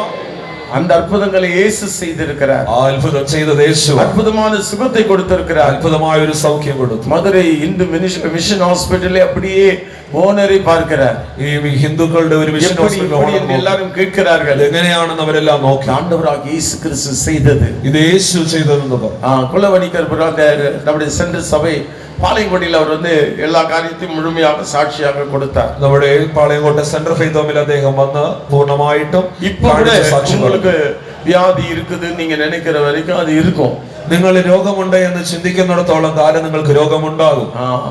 ஆனா வியாதி ஏசப்பா எடுத்துக்கொண்டாருன்னு சொல்லி பாருங்களேன். എന്നാൽ എന്റെ രോഗം യേശു എടുത്തു കളഞ്ഞെന്ന് പറഞ്ഞു നോക്കി. நான் வந்து சுகமாக்குவேன்னு அவர் சொன்னாரு. ഞാൻ വന്ന് സൗഖ്യമാക്കുമെന്ന് இந்த கூட்டத்திற்கு அவர் வந்தாரு. ഇന്ന് ഇവിടെ വന്നിട്ടുണ്ട്. இங்க இருக்கிற எல்லாரோடும் இயேசு இருக்கிறாரு. ഇന്ന് ഇവിടെ ഉള്ള എല്ലാവരോടും ഒപ്പം യേശു இருக்கக்கூடிய என்னென்ன வியாதிகள் இருக்கு எல்லாம் அவருக்கு தெரியும். നിങ്ങൾക്ക് എന്തെല്ലാം രോഗങ്ങളുണ്ടോ അതെല്ലാം അവൻ അറിയാം. அது ஹாஸ்பிடல்ல போயிட்டு ஆபரேஷன் பண்ணக்கூடியதான ஒரு கொடிய நோயாக இருக்கலாம். அது ஆபரேஷன் ஹாஸ்பிடலில் ചെന്ന് ഓപ്പറേഷൻ ചെയ്യുന്ന ഒരു മാരക രോഗമാണ്. ஆனால் வினாடியில் விடுதலை தருகிறவர் தான் என் ஆண்டவராகிய இயேசு கிறிஸ்து.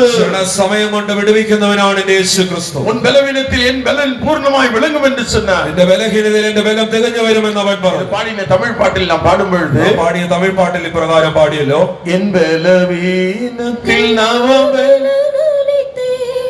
என்னையும் குணமாக்கினே. എന്നെ സൗഖ്യമാക്കിയ ധൈര്യമായി പറഞ്ഞു പാടിയല്ലോ.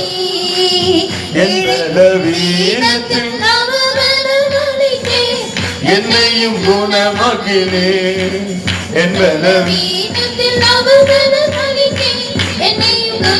நல்ல கை தட்டி பாருங்க. കൈയടിച്ച് പാടിയ என்னையும் குணமாக்கினே,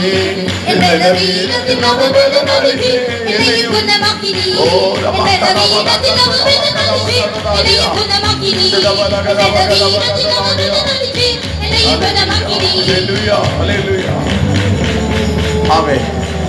இப்பொழுது யாருக்கெல்லாம் சுகம் இல்லையோ நீங்க தயவு செய்து எந்திரிச்சு நில்லுங்க. നിങ്ങളിൽ ആർക്കെല്ലാം രോഗാവസ്ഥയിൽ സുഖമില്ലാതിരിക്കുന്നു നിങ്ങളൊന്ന് ദയവായിട്ടൊന്ന് എഴുന്നേറ്റ് നിന്നാട്ടോ. யாருக்கெல்லாம் சுகம் இல்லை, பலவீனம், வியாதி, கட்டி, கேன்சரு, அல்சரு, பிரஷரு, பல்லுவலி, தலைவலி, എതിർച്ച് നില്ലുക. നിങ്ങളിൽ ഏതെല്ലാം രോഗങ്ങൾ, ശരീരത്തിൽ തലവേദന, പല്ലുവേദന, വയറുവേദന, ക്യാൻസർ, എന്ത് രോഗങ്ങളായിരുന്നാലും നിങ്ങൾ എല്ലാവരും എഴുന്നേറ്റ് നിൽക്കുക. വിശ്വാസത്തോടെ എഴുന്നേറ്റ് നിൽക്കുക. വ്യാധി ഉള്ളവர்கள் மட்டும், രോഗമുള്ളവർ മാത്രം മതി. பிரச்சனை உள்ளவர்கள் அல்ல, പ്രശ്നമുള്ളവരല്ല, രോഗികളായുള്ളവർ, രോഗമായുള്ളവർ. இந்த வியாதி எனக்கு இருக்கிறது என்று நீங்க நினைச்சு பாருங்க. ഈ രോഗം എനിക്കുണ്ട് എന്നുള്ളത് നിങ്ങൾ നോക്കിയാൽ, இந்த வியாதி எனக்கு இருக்கு, ഈ രോഗം എനിക്കുണ്ട്, இந்த கஷ்டம் எனக்கு இருக்கு, ഈ കഷ്ടം എനിക്ക്, இந்த இடத்துல எனக்கு வலி இருக்கு, ഈ ഒരു സ്ഥാനത്ത് എനിക്ക് വേദനയുണ്ട്, இந்த பிரச்சனை என்னோட உடம்புல இருக்கு, ഈ വക പ്രശ്നങ്ങൾ എന്റെ ശരീരത്തിൽ, இந்த வியாதினால நான் கஷ்டப்படுறேன். പലപ്പോഴും ഈ രോഗത്താൽ ഞാൻ കഷ്ടപ്പെടുന്നു. ஒரு ஆளுக்கு കണ്ണില് കേട്ടറാക്ക് அப்படியே ഒരു കണ്ണിയെ മൂടി. ഒരു വ്യക്തിക്ക് കണ്ണിൽ തിമിരം, തന്റെ കണ്ണ് മൂടിപ്പോയ ഒരു അവസ്ഥ. இப்போ அவருக்கு கண்ணு நல்லா தெரியுது. ഇപ്പോൾ കണ്ണിന്, തന്റെ കണ്ണിന് നല്ല കാഴ്ച. தெரியாம இருந்தது, அந்த സൈഡിൽ யார் போனாலும் ഒന്നും தெரியாது. തനിക്ക് ആ ഒരു വശത്തൂടെ ആർ ചെന്നാലും കാണുവാൻ കഴിയത്തില്ലാത്ത കാഴ്ച. ഒരു മാസத்துக்கு മുன்னாடி தான், ഒരു മാസത്തിന് മുൻപ് அந்த கேட்டറാக்கே ஆண்டவர் மாத்திட்டார். തന്റെ കണ്ണിനുണ്ടായിരുന്ന തിമിരം ദൈവം മാറ്റി. ஆபரேஷன் பண்ணல, ഓപ്പറേഷൻ ഒന്നും ചെയ്യില്ല. ആള് ഇരുന്ന കൈ ഉയർത്തുക പാപ്പം. അങ്ങനെയുള്ളവരുണ്ടെങ്കിൽ കൈ ഉയർത്തിയാട്ടെ. எங்க இல்லையா?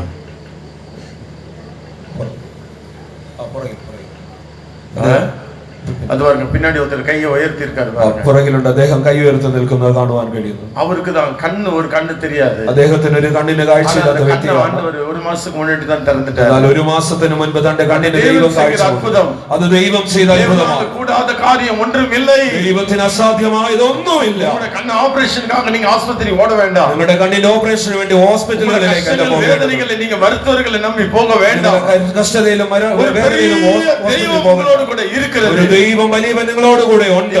ആണ്ടവരുடைய ഉன்னுடைய ബലവീനത്തിൽ നവബലൻ ഉണ്ടാകും. നിന്റെ ബലഹീനതയിൽ ഒരു പുതിയ ബലമുണ്ടാകും. ഒരു അഭിഷേകത്താൽ ഒരു ബലമുണ്ടാകും. നിങ്ങൾക്ക് ഒരു ബലൻ ഉണ്ടാകും. ആത്മാവിൽ ഒരു ബലമുണ്ടാകും. വിശ്വസിக்கிறீங்களா? വിശ്വസിക്കുന്നുവോ? അന്യഭാഷ പേசுங்க. അന്യഭാഷ നിങ്ങൾ സംസാരിക്കുക. ഹല്ലേലൂയ പറഞ്ഞുകൊണ്ടിരിക്കുക. യേശുവേ എന്ന് പറയുക. நீங்க இப்ப சொல்லக்கூடிய வார்த்தை, നിങ്ങൾ ഇപ്പോൾ പറയേണ്ടുന്ന വാക്ക്, குணமாக்கினீர். എന്നെയും ഗുണമാക്കിയീർ. 2000 ആണ്ടുകൾക്ക് മുന്നதாக നമ്മുടെ നോய்களை സിലുവയിൽ அவர் சுமந்து പരിഹരിத்தார். 2000 വർഷങ്ങൾക്ക് മുൻപ് നമ്മുടെ രോഗം അവൻ ക്രൂശിൽ ചുമന്ന് പരിഹരിച്ചു. குணமாக்கி இருக்கிறார். രോഗം അവൻ മാറ്റിയവനാണ്. வாழ்க்கையில் தேவன் அற்புதங்களை செய்ய அவர் வல்லவர். ലോകത്തിൽ ജീവിതത്തിൽ അവൻ അത്ഭുതം ചെയ്യുവാൻ വല്ലവനാണ്. திரும்ப திரும்ப பாடணும். നിന്റെ ഈ പാട്ടിന്റെ വരികൾ ആവർത്തിച്ചു പാടിയാൽ பாடக்கூடிய എളിയ വാർത്തകൾ தான். ഇത് ആവർത്തിച്ചു പാടാൻ പറ്റിയ വാക്കുകളാണ്. குணமாக்கினீர். എന്നെയും ഗുണമാക്കിയല്ലോ. വിശ്വാസ அறிக்கை உங்க வாயில வரட்டும். ഈ വിശ്വാസത്തിന്റെ ഏറ്റുപറച്ചു നിന്റെ വായിലുണ്ടാകട്ടെ. நான் வந்திருக்கிறேன் என்று அவர் சொல்கிறார். നിന്നെ സൗഖ്യമാക്കുവാൻ ഞാൻ വന്നു എന്ന് അവൻ പറയുന്നു. എൻ ബലവീനത്തിൽ നവബലം അളിത്ത് എന്നെയും ഗുണമാക്കിനീർ. എൻ ബലവീനത്തിൽ നവബലം അളിത്ത് എന്നെയും ഗുണമാക്കിനീർ. എൻ ബലവീനത്തിൽ നവബലം അളിത്ത് എന്നെയും ഗുണമാക്കിനീർ. എൻ ബലവീനത്തിൽ നവബലം അളിത്ത് എന്നെയും ഗുണമാക്കിനീർ. എൻ ബലവീനത്തിൽ നവബലം അളിത്ത് എന്നെയും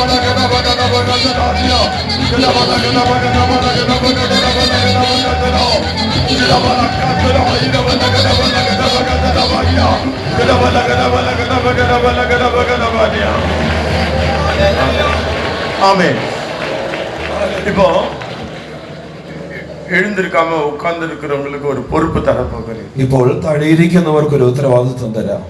நீங்கெல்லாம் இப்ப முழங்கால நில்லுங்க. നിങ്ങളെല്ലാം മുഴങ്ങാൽ മേലൊന്ന് നിന്നാട്ടെ. எழுந்திருச்சு நிக்கிறவங்களுக்காக நீங்க விசுவாசத்தோடு பாடுங்க. എഴുന്നേറ്റ് നിൽക്കുന്നവർക്ക് വേണ്ടി നിങ്ങൾ വിശ്വാസത്തോടെ പാടണം. பாடுவது நிக்கிறதானே நம்முடைய தகப்பன் தாய்மார்கள், நம்முடைய சகோதரிகள் தான். നിങ്ങൾ മുഴങ്ങാൽ മേൽ നിൽക്കുന്നത് നിങ്ങളുടെ സഹോദരങ്ങളായ നമ്മുടെ സ്നേഹിതരായ വിശ്വാസികൾ, വയതാനവர்கள், പ്രായമുള്ളവർ, யாருக்கு என்ன வியாதி இருந்தாலும், ആർക്ക് എന്ത് ബലഹീനമുണ്ടെങ്കിലും ക്ഷണ பொழுதில் விடுதலை, ക്ഷണ സമയത്ത് വിടുതലുണ്ട്. நீங்க போய் ஆபரேஷன் பண்ணி பார்க்கும்போது இது செக் பண்ணும்போது அங்க கட்டி இருக்கா, പരിശോധിച്ച് നോക്കുക, നിങ്ങൾക്ക് അത് ഉണ്ടാകില്ല. ஒரு ஆளுக்கு ஆரஞ்சு பழம் அளவுல ஒரு கட்டி இருக்கான். ഒരു വ്യക്തിക്ക് ഒരു ഓറഞ്ച് ഓളം വലുപ്പമുള്ള ഒരു മുഴ ഉണ്ടായി இருக்கான்.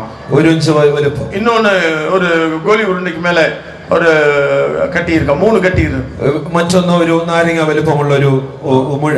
ஆபரேஷன் பண்றதுக்காக உங்களுக்கு தியேட்டர்ல ஆயத்தம் பண்ணாங்க. ഓപ്പറേഷൻ ചെയ്യാൻ വേണ്ടി ഓപ്പറേഷൻ கிடையாது. ഞാൻ പറഞ്ഞു ഓപ്പറേഷൻ ഇല്ല. உங்களுக்கு அந்த வியாதி கிடையாது. നിനക്ക് ആ രോഗം ഇല്ല. கட்டி ஆண்டவர் எடுத்துட்டாருன்னு சொன்னேன். നിന്റെ എല്ലാ മുഴകളും അവൻ മാറ്റുമെന്ന് പറഞ്ഞു. பாருங்க, அப்புறம் டாக்டர் பார்க்கறாங்க. പിന്നീട് ഡോക്ടർ നോക്കി, இவ்வளவு பெரிய கட்டி உங்களுக்கு இருந்தது, ഇത്രയും വലിയ ഒരു മുഴ ഉണ്ടായിരുന്നു, ഗർഭപൈക്കുள்ள ഇരുന്നത്, അതിന്റെ ഗർഭപാത്രത്തിലായിരുന്നു. அந்த பிள்ளைக்கு வயசு 25. ആ കുഞ്ഞിന് 25 വയസ്സായിരുന്നു. அது இங்க சென்ட்ரல் சபையார் கூட உபவாசத்துல ஜெபிச்சிருக்காங்க. അത് സെൻട്രൽ ഉപവാസ പ്രാർത്ഥനയിൽ വെച്ച് പ്രാർത്ഥിച്ചു. டாக்டர் சொன்னாரு அந்த கட்டி அங்க காணோம். ഡോക്ടർ പറഞ്ഞു ആ മുഴ അവിടെ ഇല്ല. அவங்களுக்கு திருமணம் பண்ண முடியாதுன்னு சொன்னாங்க. വിവാഹത്തിന് യോഗ്യമല്ല എന്ന് അദ്ദേഹം പറഞ്ഞു. திருமணம் செய்யலாம் டாக்டர் சொல்லிட்டாங்க. ഇനി പറഞ്ഞു വിവാഹം കഴിച്ചുകൊള്ളുക. எந்த பிரச்சனையா இருந்தாலும், എന്ത് പ്രശ്നമാണെങ്കിലും நீங்கள் விசுவாசித்தால் தேவனுடைய மகிமையை காண்பீர்கள். നീ വിശ്വസിച്ചാൽ ദൈവത്തിന്റെ മഹത്വം കാണും. கர்த்தர் அந்த வியாதியில் வேதனையில் விடுதலை கொடுக்கிறார். നിന്റെ ബലഹീനതയിൽ അവൻ വിടുതൽ നൽകുന്നു. கைகளை തട്ടി ആവിയിലെ നിറയുക. കൈകളോട് ആത്മാവിൽ നിറയട്ടെ. மகிமை இறங்கட்டும். ദൈവത്തിന്റെ ബർക്കത്ത് இறங்கட்டும். ദൈവ ശക്തി ഇറങ്ങട്ടെ. அற்புதங்களை செய்கிறவர், അത്ഭുതം ചെയ്യുന്നവൻ, தேவனால் கூடாத காரியம் ஒன்றுமில்லை. ദൈവത്താൽ അസാധ്യമായ ഒന്നുമില്ല. ஹalleluya, ஹalleluya, ஹalleluya.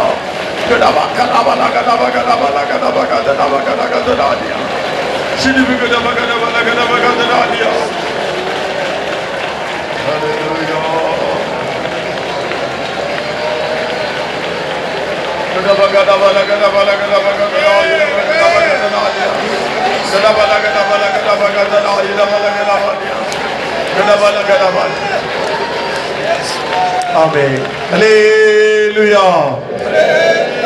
விசுவாசத்தோடு உட்காருங்க. വിശ്വാസത്തോടെ ഇരുന്നാട്ട്. முழங்கால் போட்டு செபித்தவர்களுக்கெல்லாம் ஒரு தேங்க்ஸ். മുഴങ്കാൽ മേലിരുന്ന് പ്രാർത്ഥിച്ചവർക്ക് വളരെ നന്ദിയുണ്ട്. கர்த்தர் உங்களை இரட்டிப்பாக ஆசீர்வதிப்பார். നിങ്ങളെ ഇരട്ടിയായി ദൈവം അനുഗ്രഹിക്കും. கர்த்தர் எல்லாருக்கும் இரக்கம் பாராட்டி இருக்கிறார். നമ്മോട് കർത്താവ് ദയ കാണിച്ചിരിക്കുന്നു. நாம் அவரை குறித்து நாம் இன்னும் படிக்கும் பொழுது തന്നെ കുറിച്ച് ഇനിയും പഠിക്കുമ്പോൾ മൽകിയ 3-ാം അധികാരം 5-ാം വചനത്തിൽ മലാക്കി 3-ാം അധ്യായം 5-ാം വാക്യം, ഞാൻ ന്യായവിധിക്കായി നിങ്ങളോട് അടുത്തു വരും.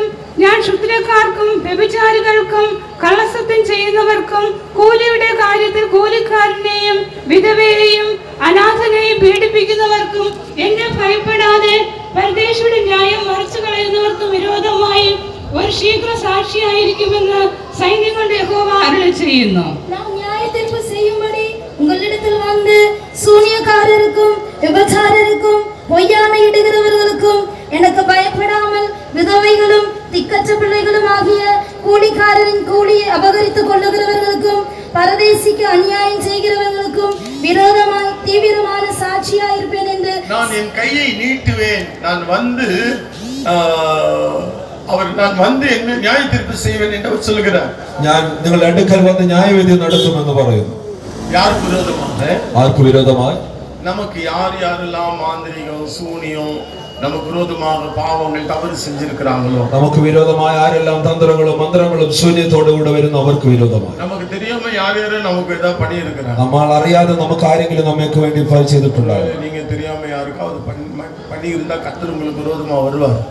നിങ്ങൾ ആരെങ്കിലും അങ്ങനെ മറ്റുള്ളവർക്ക് വിരോധമായി എന്തെങ്കിലും ചെയ്തിട്ടുണ്ടെങ്കിൽ നിങ്ങൾക്ക് വിരോധമായി പോലും ദൈവം വന്നേക്കും. சத்தம் இல்லாம ஆண்டவர்கிட்ட மன்னிப்பு கேளுங்க. ശബ്ദമില്ലാതെ നിങ്ങൾ ദൈവത്തോട് ക്ഷമാപണം വെച്ചു. தெரியாம நாம எத்தனை தவறுகளை செஞ்சிருக்கலாம். അറിയാതെ നമ്മൾ എത്രയോ തെറ്റുകൾ ചെയ്തിട്ടുണ്ടാകും. விரோதமாக ஏதாவது பண்ணியிருக்கலாம். മറ്റുള്ളവർക്ക് വിരോധമായി പലതും ചെയ്തിട്ടുണ്ടാകും. யாரெல்லாம் மற்றவங்களுக்கு சூனியம் வச்சிருக்கீங்க, மாந்திரிகம் பண்ணியிருக்கீங்கன்னு கேட்டா யார் கையோ எடுத்து பொறுத்தில்ல. നിങ്ങളോട് ഇപ്പോൾ നിങ്ങൾ ആർക്കും മറ്റുള്ളവർക്കും വിരോധമായിട്ട് മന്ത്രമോ வெளிப்படையா சொல்லக்கூடிய சந்தோஷமான காரியம் அல்ல. അത് പുറമേ പറയുവാൻ പറ്റുന്ന ഒരു കാര്യമല്ല. നിങ്ങൾ പറയില്ല. தெரியும் உங்க குடும்பத்துக்கு விரோதமாக, എന്നാൽ നിങ്ങൾക്കറിയാം നിങ്ങളുടെ കുടുംബത്തിന് വിരോധമായി ஏதோ ஒரு மாந்திரிகம் இருக்கு, ഒരു മന്ത്രശക്തി, ஏதோ ஒரு கட்டு இருக்கு, ഏതോ ഒരു ബന്ധനമുണ്ട്. ஆகையால வீட்ல நிறைய நஷ்டங்கள் கஷ்டங்கள். അതുകൊണ്ട് വീട്ടിൽ പല കഷ്ടങ്ങളും നഷ്ടങ്ങളും. சொல்கிறார் நான் வந்து, എന്നാൽ കർത്താവ് പറയുന്നു ഞാൻ யாரெல்லாம் உங்களுக்கு விரோதமா இந்த சூனியங்களை செஞ்சிருக்காங்க, ആർക്കെല്ലാം വിരോധമായ யாரெல்லாம் உங்களுக்கு கூலி கொடுக்காம உங்களை ஏமாத்திட்டு இருக்காங்க, ആരെല്ലാം നിങ്ങൾക്ക് വിരോധമായി നിങ്ങളെ കൂലി തരാതെ அவர் நியாயம் செய்யும் பொழுது അവൻ ന്യായം വിധിക്കുമ്പോൾ நம்முடைய கஷ்டத்தில் நமக்கு ஒரு விடுதலை உண்டாகும். നമ്മുടെ കഷ്ടതയിൽ അവൻ ഒരു വിടുതല வீட்டில் இருக்கிற கட்டுகள் எல்லாம் அருந்து விழும். விரோதமா என்னென்னலாம் பண்ணியிருக்காங்களோ, നിനക്ക് വിരോധമായി ആരെല്ലാം എന്ത് തന്നെ ചെയ്തിരുന്നു, நான் வந்து அதெல்லாவற்றையும் உன்னை விட்டு அகற்ற போகிறேன். ഞാൻ വന്ന് അതൊക്കെയും നിന്നിൽ നിന്ന് അകറ്റും. ஆண்டவருக்கு மகிமை உண்டாவதாக. ദൈവത്തിന് മഹത്വം வீட்டுல ഉണ്ടാകട്ടെ. பில்லி சூனியம் போராட்டம் கஷ்டம் வச்சுக்கிட்டு மீண்டும் வருவேன்னு நம்ம பாடிட்டு கிடந்தோம்னா போதாது. വീട്ടിൽ ശുദ്രവും പല വിധത്തിലുള്ളതായ മന്ത്രങ്ങളും ശൂന്യങ്ങളും ഉണ്ടെങ്കിൽ അത് വെച്ചുകൊണ്ട് വീണ്ടും பண்ணிட்டு நீங்க போங்க. கர்த்தர் வந்தாருன்னா ഒരു ദൈവത്താലുള്ള ഒരു ന്യായവിധി നടത്തിയിട്ട് നിങ്ങൾ പോവുക. நியாயம் செய்கிறவர். അവൻ ന്യായവിധി നടത്തും. ஜனங்களை அந்த எகிப்தியர் அடிமைப்படுத்தினார்கள். ഇസ്രായേൽ ജനത്തെ മിസ്രയീമിൽ അടിമപ്പെടുത്തി அவர்களுக்கு நியாயம் செய்தார். ദൈവം അവർക്ക് വേണ്ടി ന്യായം വിധിച്ചു. யூத மக்களுக்கு பாபிலோன் ராஜாவாகிய நேபுகாத்நேச்சார் அக்கிரமம் செய்தான். യഹൂദ ജനത്തോട് ബാബിലോണിലെ രാജാവ് അക്രമം ചെയ്തു. கர்த்தர் அவனையும் பழி வாங்கினார். ദൈവം അവനെയും പഴിച്ചു. அந்த இஸ்ரவேல் ஜனங்களை அடிமைப்படுத்தின அசிரியரையும் கூட ஆண்டவர் பழி வாங்கினார். ഇസ്രായേൽ ജനത്തെ നശിപ്പിക്കുവാൻ ശ്രമിച്ച தேவ ஜனங்கள் ஒருவேளை அவர்கள் தவறுகளின் நிமித்தமாக ஏதாவது அவர்களுக்கு கஷ்டங்கள் வந்திருக்கலாம். ദൈവജനത്തിന് വിരോധമായ വിധമായ കഷ്ടങ്ങൾ ഉണ്ടായിരുന്നേക്കാം. யாக்கோபுக்கு கஷ்டத்தை கொடுத்ததான ஏதோமியரை கர்த்தர் அழிக்கிறார். യാക്കോബിന് കഷ്ടം കൊടുത്തതായ ഏദോമിനെ ദൈവം அவருக்கு அவருடைய ஜனங்கள் தான் முக்கியம். അവർക്ക് അവരുടെ ജനമാണ് മുഖ്യം. ஏசப்பாவுக்கு ஏசப்பாவுடைய பிள்ளைகள் தான் முக்கியம். യേശുവിന്റെ മക്കൾ തന്നെയാണ്. இயேசுவின் பிள்ளைகள் எல்லாம் சத்தமா ஒரு கை தலையிலே சொல்லுங்க. യേശുവിന്റെ കുഞ്ഞുങ്ങൾ കൈയുയർത്തി തലയിലെ പറഞ്ഞു. உங்களுக்கு விரோதமாக மாந்திரிகம் ஒண்ணுமே செய்ய முடியாது. വിരോധമായ ഒരു സൂത്രവുമില്ല. இதுவரைக்கும் பண்ணி இருக்கலாம். ഇതുവരെയും ഉണ്ടായിരുന്നു. ஏதோ நம்முடைய தவறுகளின் நிமித்தமாக அது பழித்திருக்கலாம். ഇതുവരെയും നമ്മുടെ കുറവുകൾ നിമിത്തം അത് ഭവിച്ചെന്ന് വന്നേക്കാം. நான் வந்து எல்லாம் நியாயத்திற்க போகிறேன். കർത്താവ് പറഞ്ഞു ഞാൻ വന്ന് അതിന്റെ മേൽ ന്യായം யாரெல்லாம் உங்களுக்கு விரோதமா என்னென்னலாம் பண்ணியிருக்காங்களோ அவங்களுக்கு விரோதமா நான் நியாய தீர்ப்பு செய்வேன். ആരെല്ലാം നിനക്ക് വിരോധമായി എന്ത് ചെയ്തെന്നാലും അതിന് വിരോധമായി ന്യായവിധി നടത്തും. ஆண்டவரிடத்தில் மன்னிப்பு கேட்போம். നിങ്ങൾ അത് ചെയ്തിട്ടുണ്ടെങ്കിൽ ദൈവത്തോട് ക്ഷമാപണം അപേക്ഷിക്കുക. அவர்களிடத்தில் போய் மன்னிப்பு கேட்போம். നിങ്ങൾ ആരോട് ചെയ്താൽ അവരോട് ചെന്ന് ക്ഷമാപണം. நமக்கு விரோதமாக எழும்பி விட்டால் நமக்கு ரட்சை கிடையாது. ദൈവം നമുക്ക് വിരോധമായി വിരോധമായി ഉയർന്നാൽ രക്ഷ എന്നതില്ല.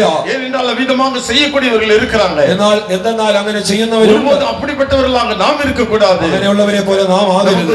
யார் வேணுமான என்ன வேணாலும் செய்யட்டும். നമുക്ക് വിരോധമായി ആരെന്തും ചെയ്തുകൊള്ളട്ടെ. ஆனா எதுவும் என்னை செய்ய முடியாது. എന്നാൽ ഒരിക്കലും യേശുവിനോട് കൂടെ இருக்கிறார். യേശുവിനോട് കൂടെയുണ്ട്. என்னோடு கூட இருக்கிறார். യേശു എന്നോടൊപ്പം ഉണ്ട്. தைரியமா சொல்லுங்க. അത് നിങ്ങൾ ധൈര്യത്തോടെ പറയൂ. യേശു എന്നോട് கூட இருக்கிறார். യേശു എന്നോടൊപ്പം ഉണ്ട്. ஒருபோதும் கைவிட மாட்டார். അവൻ എന്നെ ഒരിക്കലും കൈവിടില്ല. ഞാൻ നിന്നെ കൈവിടില്ല. ഉപേക്ഷിക്കുകയുമില്ല എന്നൊരു ചെയ്തനാഥൻ കൂടെയുണ്ടെന്നു. ഞാൻ നിന്നെ കൈവിടില്ല ഉപേക്ഷിക്കുകയുമില്ല എന്നൊരു ചെയ്തനാഥൻ കൂടെയുണ്ടെന്നു. വാക്കുമാനാത്തവൻ വല്ലഭനാണവൻ വാഗ്ദത്തം ചെയ്തവൻ വിശ്വസനാണവൻ. വാക്കുമാനാത്തവൻ வாഗ്ദത്തം ചെയ്തവൻ വിശ്വസനാണവൻ. அவர் பாடுறார், அவர் சொல்றாரு, நான் உன்னை கைவிட மாட்டேன். അവൻ പറയുന്നു, ഞാൻ നിന്നെ കൈവിടില്ല. யார் கைவிட்டாலும் ആരും കൈവിട്ടാലും நான் உன்னை கைவிட மாட்டேன். ഞാൻ നിന്നെ കൈവിടുകയില്ല. மந்திரவாதிகளிடத்தில் கர்த்தர் நம்மை ஒப்பு கொடுக்க மாட்டார். മന്ത്രവാദിയുടെ അടുക്കൽ നിന്നെ ഏൽപ്പിച്ചു കൊടുക്കില്ല. நம்ம விரோதிகளிடத்தில் ஒப்பு கொடுக்க மாட்டார். നിന്റെ വിരോധികളുടെ അടുക്കൽ നിന്നെ ഏൽപ്പിച്ചു കൊടുക്കില്ല. ரவுடிகளுக்கு இடத்தில் ஆண்டவர் நம்மை ஒப்பு கொடுக்க மாட்டார். ലോകത്തിന്റെ ரவுடிകളുടെ മുൻപിലും ഏൽപ്പിച്ചു കൊടുക്കില്ല. தீய சக்திகள் நமக்கு விரோதமாக எழும்பினாலும் கர்த்தருடைய கையில் நம்மை ஒப்பு கொடுக்க மாட்டார். ഏത് അന്യശക്തിയുടെ മുൻപിലും ദൈവം നിന്നെ ഏൽപ്പിച്ചു കൊടുക്കില്ല. ஏனென்றால் இந்தியாவில் அனைத்து தேவ ஜனங்கள் முழங்காலில் அவர்கள் தேவனை நோக்கி அபயமிட்டுக் கொண்டே இருக்கிறார்கள். എന്നാൽ ഈ ലോകത്തിലെ സകല ഇന്ത്യയിലുള്ള സകല ജനങ്ങളും മുഴങ്ങാൽ മടക്കി ദൈവത്തിങ്കിലേക്ക് നോക്കി தேவ ஜனங்களுக்கு எதிராக எழும்புகிற எல்லா வல்லமைகளையும் தேவன் அழிக்க போகிறார். ദൈവജനത്തിന് വിരോധമായി വരുന്ന എല്ലാ ശക്തികളെയും അവൻ നശിപ്പിക്കും. இந்த தென்மலை சிறை பெறக்கூடியதான இந்த விசேஷித்த கூட்டத்தின் முகாந்திரம் ഈ തെന്മലയിൽ നടക്കുന്ന ഈ പ്രത്യേക കൂടിവരവ് നിമിത്തം நான் அவர்களை நியாயம் தீர்க்க போகிறேன் என்று கர்த்தர் இறங்கி வருகிறார். ഞാൻ അവരുടെ മേൽ ന്യായവിധി നടത്തുമെന്ന് உருவாக்கப்படும் எந்த ஆயுதம் வாய்க்காது போகும். നിനക്ക് വിരോധമായി ഉണ്ടാക്കുന്ന ഒരു ആയുധം ഫലിക്കുകയില്ല. விரோதமாக நியாயத்தில் எழும்புகிற எந்த நாவை நீ குற்றப்படுத்துவாய். നിനക്ക് വിരോധമായി ഉയരുന്ന ഏത് നാവിനെ നീ വിധിക്കും. உனக்கு விரோதமாய் குடும்பத்துக்கு விரோதமாய் யார் என்ன செஞ்சிருந்தாலும் இப்ப அந்த தீய சக்திகள் எரிய போகிறது. നിനക്ക് വിരോധമായി നിന്റെ കുടുംബത്തിന് വിരോധമായും ആരെന്ത് ചെയ്താലും ആ ശക്തികളെ നശിപ്പിക്കും. கையை தட்டி பாருங்க. ഇനി ഇത് കൈയടിച്ച് மாதிரி எல்லாரும் தட்டுங்க. നിങ്ങൾ കൈവീശി അടിച്ചു. கைகளை തട്ടി அல்லேலூயா சொல்லுங்க. കൈയടിച്ച് அல்லேലൂയ പറഞ്ഞാൽ கைகளை தட்டி ஆமென் சொல்லுங்க. കൈയടിച്ചുകൊണ്ട് ആമേൻ പറഞ്ഞാൽ യേശുവേ சொல்லுங்க. കൈയടിച്ചുകൊണ്ട് യേശുവേ എന്ന് വിളിച്ചാട്ടെ. എരിഞ്ഞ് സാമ്പലാകും. ഇപ്പോൾ ആ ശക്തി എരിയുവാൻ வைக்கப்பட்ட எல்லாம் எரிந்து சாம்பலாகிவிடும். വിരോധമായി ഉണ്ട എല്ലാ ആയുധങ്ങളും யுத்தம் பண்ணுகிறார். വേണ്ടി യഹോവ യുദ്ധം ചെയ്യുന്നു. சகல வல்லமைகளை அழிக்கிற வல்லமை, എല്ലാ ശക്തികളെയും അവൻ നശിപ്പിക്കും. ஆவியின் வல்லமை, പരിശുദ്ധാത്മാവിന്റെ ശക്തി, நமக்காக யுத்தம் பண்ணுகிறவர், ദൈവം നിനക്കായി യുദ്ധം ചെയ്യുന്നവൻ. அவன் நான் வந்து എന്നവൻ சொல்கிறார். ഞാൻ വന്നു എന്നവൻ நியாயத்தீர்ப்பேன். ഞാൻ ന്യായം വിധിക്കും. எழுப்பினவர்களை நான் நியாயத்தீர்ப்பேன். നിനക്ക് വിരോധമായി വരുന്നവരെ ഞാൻ ന്യായം വിധിക്കും. வேண்டாம். നീ ആരെയും ന്യായം വിധിക്കരുത്. நீ சபிக்க வேண்டாம். ആരെയും ശപിക്കരുത്. அடிக்க வேண்டாம். നീ ആരെയും അടിക്കരുത്. விரோதமா ஒன்றும் செய்ய வேண்டாம். ആർക്കും വിരോധമായി യുദ്ധം ചെയ്യരുത്. யுத்தம் பண்ணுகிறேன். ഞാൻ നിനക്കായി യുദ്ധം ചെയ്യാം. வழக்காடுகிறேன். ഞാൻ നിനക്കായി വാഗ്ദാനം ചെയ്യാം. நான் உனக்கு தீர்த்து வைப்பேன். ഞാൻ നിനക്ക് ന്യായം വിധിക്കാം. ஹல்லேலூயா. ഹല്ലേലൂയ.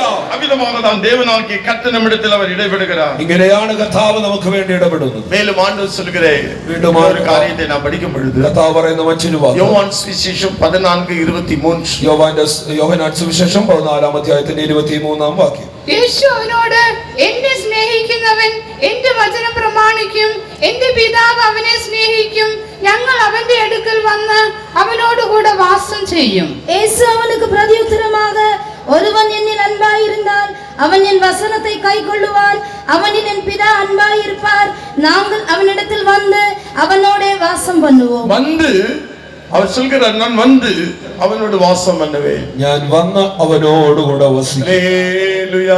ഹല്ലേലൂയ. இப்படி ஒரு நல்ல தேவனை உங்களால வேற எங்கேயாவது வேற யாரையாவது என்ன கண்டுபிடிக்க முடியுமா? ഇത്രയും നല്ലൊരു ദൈവത്തെ നിങ്ങൾക്ക് മറ്റെവിടെയെങ്കിലും കണ്ടുപിടിക്കാൻ உங்களுடைய കഴിയുമോ? பெற்றோர்கள் உங்களுக்கு தர முடியுமா? ഈ വാക്ക് മറ്റു നിങ്ങളുടെ മാതാപിതാക്കൾ உங்களுடைய நண்பர்கள் உங்களுக்கு தர முடியுமா? നിങ്ങളുടെ സ്നേഹിതർക്ക് ഇത് തരാൻ அல்லது കഴിയുമോ? நீங்கள் தான் மற்றவர்களுக்கு இந்த வார்த்தைகளை சொல்ல முடியுமா? നിങ്ങൾ മറ്റുള്ളവർക്ക് കൊടുക്കാൻ കഴിയുമോ? ஆனால் நான் வந்து என்று சொல்கிற ஒரு தேவன் உங்களுக்கு இருக்கிறார். ഞാൻ വരുമെന്ന് പറയുന്ന യേശു നമുക്ക്. ஒருவன் என்னிடத்தில் அன்பாய் இருந்தால், ഒരുവൻ എന്നെ സ്നേഹിച്ചാൽ பிதாவினிடத்தில் அவன் அன்பாய் இருப்பான். പിതാവിനോട് അവൻ സ്നേഹം அவன் என்னுடைய வசனத்தை கைக்கொள்ளுவான். അവന്റെ വചനം അവൻ അംഗീകരിക്കും. நாம் ஆண்டவரிடத்தில் அன்புள்ளவர்கள் உள்ளவர்கள் என்று சொன்னால், നാം ദൈവത്തോട് സ്നേഹമുള്ളവരെന്നാൽ இதைதான் ஆண்டவர் ஒவ்வொரு இடத்திலும் கேட்கிறார். ഇതാണ് കർത്താവ് എല്ലാവരോടും ചോദിക്കുന്നത്. அன்றைக்கு ஒரு பேதுருவிடத்தில் மட்டுமல்ல, അന്ന് യേശുവിനോട് മാത്രമല്ല, இன்றைக்கு பேதுருவை போல மறுதலித்துக் கொண்டிருக்கிறதானே, പത്രോസിനെ പോലെ அரியன் என்று சத்தியம் பண்ணுகிற சபிக்கிறதானே അറിയത്തില്ലെന്ന് സത്യം പറയുന്നവർ எத்தனையோ பேர் இருக்கிறார்கள். എത്രയോ പേരുണ്ടായേക്കാം. அவர்களுக்கு நன்மை உண்டாயிருக்கும் பொழுது ஆண்டவரை வாழ்த்துகிறார்கள். അവർക്ക് നന്മയുള്ളപ്പോൾ അവർ ദൈവത്തെ സ്തുതിക്കും. கஷ்டங்கள் வரும் பொழுது ஆண்டவரே உமக்கு கண்ணில்லையா, மூக்கில்லையா, காதில்லையா, ஜெபத்தை கேட்கிறலையான்னு கேட்கிறாங்க. കഷ്ടങ്ങൾ വരുമ്പോൾ കർത്താവേ നീ ഇത് കാണുന്നില്ലയോ കേൾക്കുന്നില്ലയോ எல்லாவற்றையும் அவர் பொறுமையா கேட்டுட்டு தான் இருக்காரு. കർത്താവ് എല്ലാം കേൾക്കുന്നുണ്ട്. இருந்தாலும் இந்த பேதுருவை பார்த்து ஆண்டவர் கேட்கிறார், എന്നാൽ പത്രോസിനെ நீ என்னிடத்தில் அன்பாய் இருக்கிறாயா? നീ എന്നോട് സ്നേഹമായി மற்றவர்களை காட்டில் நீ என்னை நேசிக்கிறாயா? മറ്റുള്ളവരെ കാട്ടിൽ നീ എന്നെ സ്നേഹിക്കുന്നു.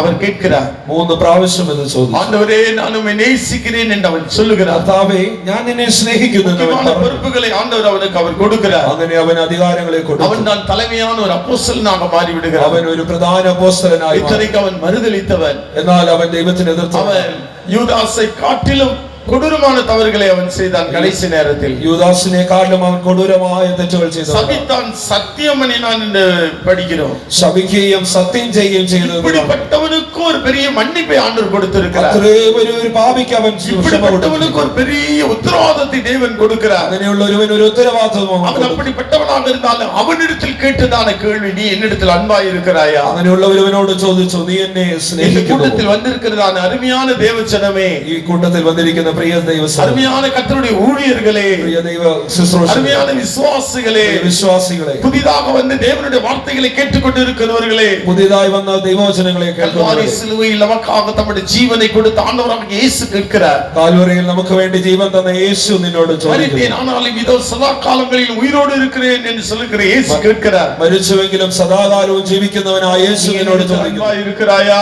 നീ എന്നെ സ്നേഹിക്കുന്നു? உன்னுடைய கஷ்டத்தில் என்னிடத்தில் அன்பு கூறுவாயா? നിന്റെ കഷ്ടത്തിൽ നീ എന്നെ സ്നേഹിക്കുന്നു? பாவத்தின் போராட்டங்கள் உன்னை சூழும் பொழுது நீ என்னிடத்தில் அன்பு கூறுவாயா? പാപത്തിന്റെ ശക്തികൾ നിന്നെ നിറയുമ്പോൾ നീ എന്നെ സ്നേഹിക്കുമോ? பட்டினியாய் இருக்கும் பொழுது நீ என்னிடத்தில் அன்பு கூறுவாயா? ആഹാരമില്ലാതെ വലയുമ്പോൾ നീ എന്നെ സ്നേഹിക്കുമോ? வியாதியினுடைய வேதனைகள் கொடூரமாய் இருக்கும் போது நீ என்னிடத்தில் அன்பு கூறுவாயா? രോഗത്തിന്റെ ശക്തികൾ നിന്നെ വലയ്ക്കുമ്പോൾ നീ എന്നെ സ്നേഹിക്കുമോ? உன்னை கைவிட்டாலும் நீ என்னிடத்தில் அன்பாய் இருப்பாயா? ആരെല്ലാം നിന്നെ കൈവിട്ടാലും നീ എന്നെ സ്നേഹിക്കുമോ? நானும் கூட உன்னை வெறுப்பது போல, உன்னை மறுப்பது போல உன்னிடத்தில் நான் பேசாமல் இருந்தால் நீ என்னிடத்தில் அன்பு கூறுவாயா? ഞാനും നിന്നെ ഉപേക്ഷിച്ചു കൈവിട്ടു എന്നുള്ളത് പോലെ ഇരുന്നാലും നീ എന്നെ സ്നേഹിക്കുമോ? அந்த பேதுருவை அல்ல, இங்கே உட்கார்ந்து இருக்கிற ஒவ்வொருவரையும் பார்த்து தான் இயேசு கேட்கிறார். ഇത് പത്രോസിനോടല്ല, ഇവിടെ ഇരിക്കുന്ന നിങ്ങളോടാണ് ദൈവം ചോദിക്കുന്നത്. ஒரு வார்த்தை சொல்லுங்கள். ഒരു വാക്ക് പറഞ്ഞു. என்ன சொல்ல போறீங்களோ அது உங்களுடைய திருவாய் மொழியாக இருக்கட்டும். നിങ്ങൾ പറയുന്നത് നിങ്ങളുടെ അതിരം തുറന്ന് തന്നെ പറഞ്ഞു. உங்கள் திருவாய் மொழியாக, உங்களுடைய வார்த்தையாக இருக்கட்டும். നിങ്ങൾ നിങ്ങളുടെ അതിരം തുറന്ന് പറഞ്ഞു. இயேசு உங்களிடத்தில் கேட்கிறார். യേശു നിങ്ങളോടാണ് ചോദിക്കുന്നത്. அன்பாய் இருந்தால் ഒരുവൻ എന്നെ സ്നേഹിക്കുന്നു, நாங்கள் வந்து அவனிடத்தில் வாசம் பண்ணுவோம். ഞാൻ വന്ന് അവനിൽ വസിക്കും. அவர் நம்மை விட்டு போகவே மாட்டார். അവൻ അവനെ വിട്ട് വിലകുകയില്ല. அதாவது தேவன், அந்த திருத்துவ தேவன் பரிசுத்த ஆவியின் மூலமாக நம்மிடத்தில் வருகிறார். ആ നിത്യദൈവം ത്രിത്വത്തിലായ நமக்குள்ளே வந்து அவர் வாசம் செய்வார். നമ്മുടെ ഉള്ളിൽ വന്ന് അവൻ വസിക്കും. நான் அவர்கள் நடுவே உலாவி, അവൻ നമ്മുടെ മധ്യേ നടന്നു அவர்களுக்குள்ளே வாசம் பண்ணி അവരുടെ മധ്യേ വസിച്ചു அவர்களுடைய தேவனாய் இருப்பேன். അവരുടെ ദൈവമായിരിക്കും. அமிதமாக அவர் வருவார் என்றால், അങ്ങനെ അവൻ വരുന്നുവെങ്കിൽ வெளிப்படுத்தின விசேஷம் 21 அதிகாரம் 3, 4, 5 வசனங்களை படிக்கும் பொழுது, വെളിപ്പാട് പുസ്തകം 21 അധ്യായത്തിന്റെ 3, 4, 5 വാക്യങ്ങൾ വായിക്കുമ്പോൾ, സിംഹാസനത്തിൽ നിന്ന് ഒരു മഹാശബ്ദം പറയുന്നതായി ഞാൻ കേട്ടത്, ഇതാ മനുഷ്യരോടുകൂടെ ദൈവത്തിന്റെ കൂടാരം, അവൻ അവരോടുകൂടെ വസിക്കും, അവർ അവന്റെ ജനമായിരിക്കും, ദൈവം താൻ അവരുടെ ദൈവമായി അവരോടുകൂടെ ഇരിക്കും, അവൻ അവരുടെ കണ്ണിൽ നിന്ന് കണ്ണുനീരെല്ലാം തുടച്ചു കളയും, ഇനി മരണമുണ്ടാകുകയില്ല, ദുഃഖവും മുറവിളിയും കഷ്ടതയും ഇനി ഉണ്ടാകുകയില്ല, ഒന്നാമത്തേത് കഴിഞ്ഞുപോയി, സിംഹാസനത്തിൽ ഇരിക്കുന്നവൻ ഇതാ ഞാൻ സകലവും പുതുതാക്കുന്നു എന്ന് അരുളി ചെയ്തു. அவர் நமக்குள் வந்து வாசம் செய்கிறவர் என்றால், അവൻ നമ്മുടെ മധ്യേ വസിക്കുന്നവനെങ്കിൽ, தமிழில் மீண்டும் பரலோகத்திலிருந்து உண்டான ஒரு பெரும் சத்தத்தை கேட்டேன். அது இதோ மனுஷர்களிடத்திலே தேவனுடைய வாசஸ்தலம் இருக்கிறது, அவர்களிடத்திலே அவர் வாசமாயிருப்பார், அவர்களும் அவருடைய ஜனங்களாயிருப்பார்கள். தேவன் தாமே அவர்களோடு கூட இருந்து அவர்களுடைய தேவனாயிருப்பார். அவர்களுடைய கண்ணீர் யாவையும் தேவன் துடைப்பார். കണ്ണീരൊക്കെയും ദൈവം തുടയ്ക്കും. இனி மரணமும் இல்லை, മരണമില്ല, துக்கமும் இல்லை, அலறுதலும் இல்லை, வருத்தமும் இல்லை, முந்தினவைகள் ஒழிந்து போயின என்று விளம்பினது. சிங்காசனத்தின் மேல் வீற்றிருந்தவர் இதோ நான் சகலத்தையும் புதிதாக்குகிறேன் என்றார். பின்னும் அவர், இந்த வசனங்கள் சத்தியமும் உண்மையுமானவை உனக்குள் வந்து வாசம் செய்கிறார் என்றால் அவர் எல்லாவற்றையும் புதிதாக்குகிறார். അവൻ നിന്നിൽ വസിക്കുന്നുവെങ്കിൽ സകലവും புதிதாக்குகிறார். അവന്റെ ജീവിതം അവൻ அவருடைய வசனத்தை கைக்கொள்வோமா? അവന്റെ വചനം കൈക്കൊള്ളുമോ? புத்தகத்தை விரும்பி எடுத்து வாசிப்போமா? ദൈവത്തിന്റെ വചനം സത്യത്തിന് മനഃപൂർവ്വമായി ഒപ്പുകൊടുப்போமா? സത്യത്തിന് മനഃപൂർവ്വമായി സമർപ്പിക്കുന്നു. ஞானஸ்நானம் பெற்றுக்கொள்வோமா? അനുസരിച്ച് ജലസ്നാനം പ്രാപിക്കുന്നു. അഭിഷേകത്തെ പെற்றுക്കൊള്ളുவோமா? പരിശുദ്ധാത്മാവിന്റെ അഭിഷേകം പ്രാപിക്കുമോ? കൂട്ടത്തിൽ പങ്കുപെറുவோமா? തിരുവത്താമത്തിൽ വാസം செய்வார் என்றால் അവൻ വസിക്കുന്നുവെങ്കിൽ നമ്മുടെ കണ്ണീർ തുടയ്ക്കപ്പെടും. നമ്മുടെ കണ്ണീർ തുടയ്ക്കും. ഇനി ഒരു சொட்டு കണ്ണീർ കൂടെ കണ്ണുകളിൽ വരാതെ ഇനി ഒരിക്കലും ഒരു ഒറ്റ കണ്ണീർ പോലും ഒരു നിലവെ തുടയ്த்து വിട്ടാൽ അവൻ ഒരു പ്രാവശ്യം തുടച്ചാൽ அந்த കണ്ണീർ எல்லாமே அங்க நின்றுவிடும். അത് പൂർണ്ണമായി കണ്ണീർ വരുவதற்கான காரணங்களுக்கான அந்த பிரச்சனைகள் அங்க இருக்காது. കണ്ണീരിനുള്ള ഒരു കാരണവും പ്രശ്നവും இருக்காது. ആ പോരാട്ടം ഉണ്ടാകില്ല. വ്യാധി இருக்காது. രോഗം ഉണ്ടാകില്ല. சகலத்தையும் திருப்பிக் கொள்வாய் என்று சொன்னார். നീ അതിനെ വീണ്ടെടുക്കുമെന്ന് പറഞ്ഞു. வாழ்க்கையில் நீங்கள் எவைகளை எல்லாம் இழந்திருக்கிறீர்களோ, നിങ്ങൾ എന്തെല്ലാം നഷ്ടപ്പെടുകയോ, தாவீது தன்னுடைய குடும்பம் மொத்தத்தை அவன் இழந்து விட்டான். ദാവീദ് തന്റെ കുടുംബത്തെ മൊത്തത്തിലും നഷ്ടപ്പെട്ടു. திரும்பினவன் தன்னுடைய வீட்டில் மாற்று വസ്ത്രങ്ങൾ கூட அவனுக்கு இல்லை. എന്നാൽ അവൻ ഭവനത്തിൽ മാറ്റു വസ്ത്രം പോലും ഉണ്ടായില്ല. எல்லாமே போய் விட்டது. സകലവും നഷ്ടമായി. தன்னோடு கூட இருந்தவர்கள் எல்லாரையும் அந்த அமலேக்கர் கொண்டு போய் விட்டார்கள். ഉണ്ടായിരുന്നവരൊക്കെയും അമലേക്കിയൻ അവനെ കൊണ്ടുപോയി. அந்த ஆண்டவரை நோக்கி ஜெபிக்கிறார். അവൻ ദൈവത്തെ നോക്കി പ്രാർത്ഥിച്ചു. தன்னை பின் தொடரட்டுமா? അവൻ അവരെ തുടരട്ടെ. ஆண்டவர் சொல்கிறார், அந்த தன்னை பின் தொடர். വഴി നീ പിന്തുടരുക. நீ அவர்களை பின்தொடர்வாய். നീ അവനെ പിന്തുടരുക. நீ சகலவற்றையும் திருப்பிக் கொள்ளுவாய். നീ സകലത്തെയും മടക്കിക്കൊണ്ടുവരും. அதற்கு மகிமை உண்டாகட்டும். ദൈവത്തിന് മഹത്വം. இங்கிலீஷ்ல நான் படிக்கும் பொழுது ഇംഗ്ലീഷിൽ നാം അത് அதை വായിക്കുമ്പോൾ பின்தொடரட்டுமா, அவங்கள பின்னாடி போகட்டுமா, അതിനെ പിന്തുടരട്ടെ, ஓவர்டேக் பண்ணட்டுமா, ഞാൻ അത് പിന്തുടർന്ന് ചെല്ലട്ടെ, கேக்குறான் ஓவர்டேக் பண்ணட்டுமா, ഞാൻ അതിനെ കടന്നു പോകട്ടെ. ஆண்டவர் ஓவர்டேக் பண்ணு. ദൈവം പറഞ്ഞു കടന്നു. எல்லாவற்றையும் திருப்பிக் கொள்ளுவாய். നീ അതിനെ വീണ്ടെടുത്തു. 1 சாமுவேல் 30 அதிகாரம் 8வது வசனம். ശമൂവേൽ 1 പുസ്തകം 30 അധ്യായത്തിൽ ரெண்டு வார்த்தை ஓவர்டேக் என்று வாசிக்கிறோம். രണ്ട് പ്രാവശ്യം വായിക്കും. இவன் உடனே படையை அவன் எடுத்து செல்கிறான்.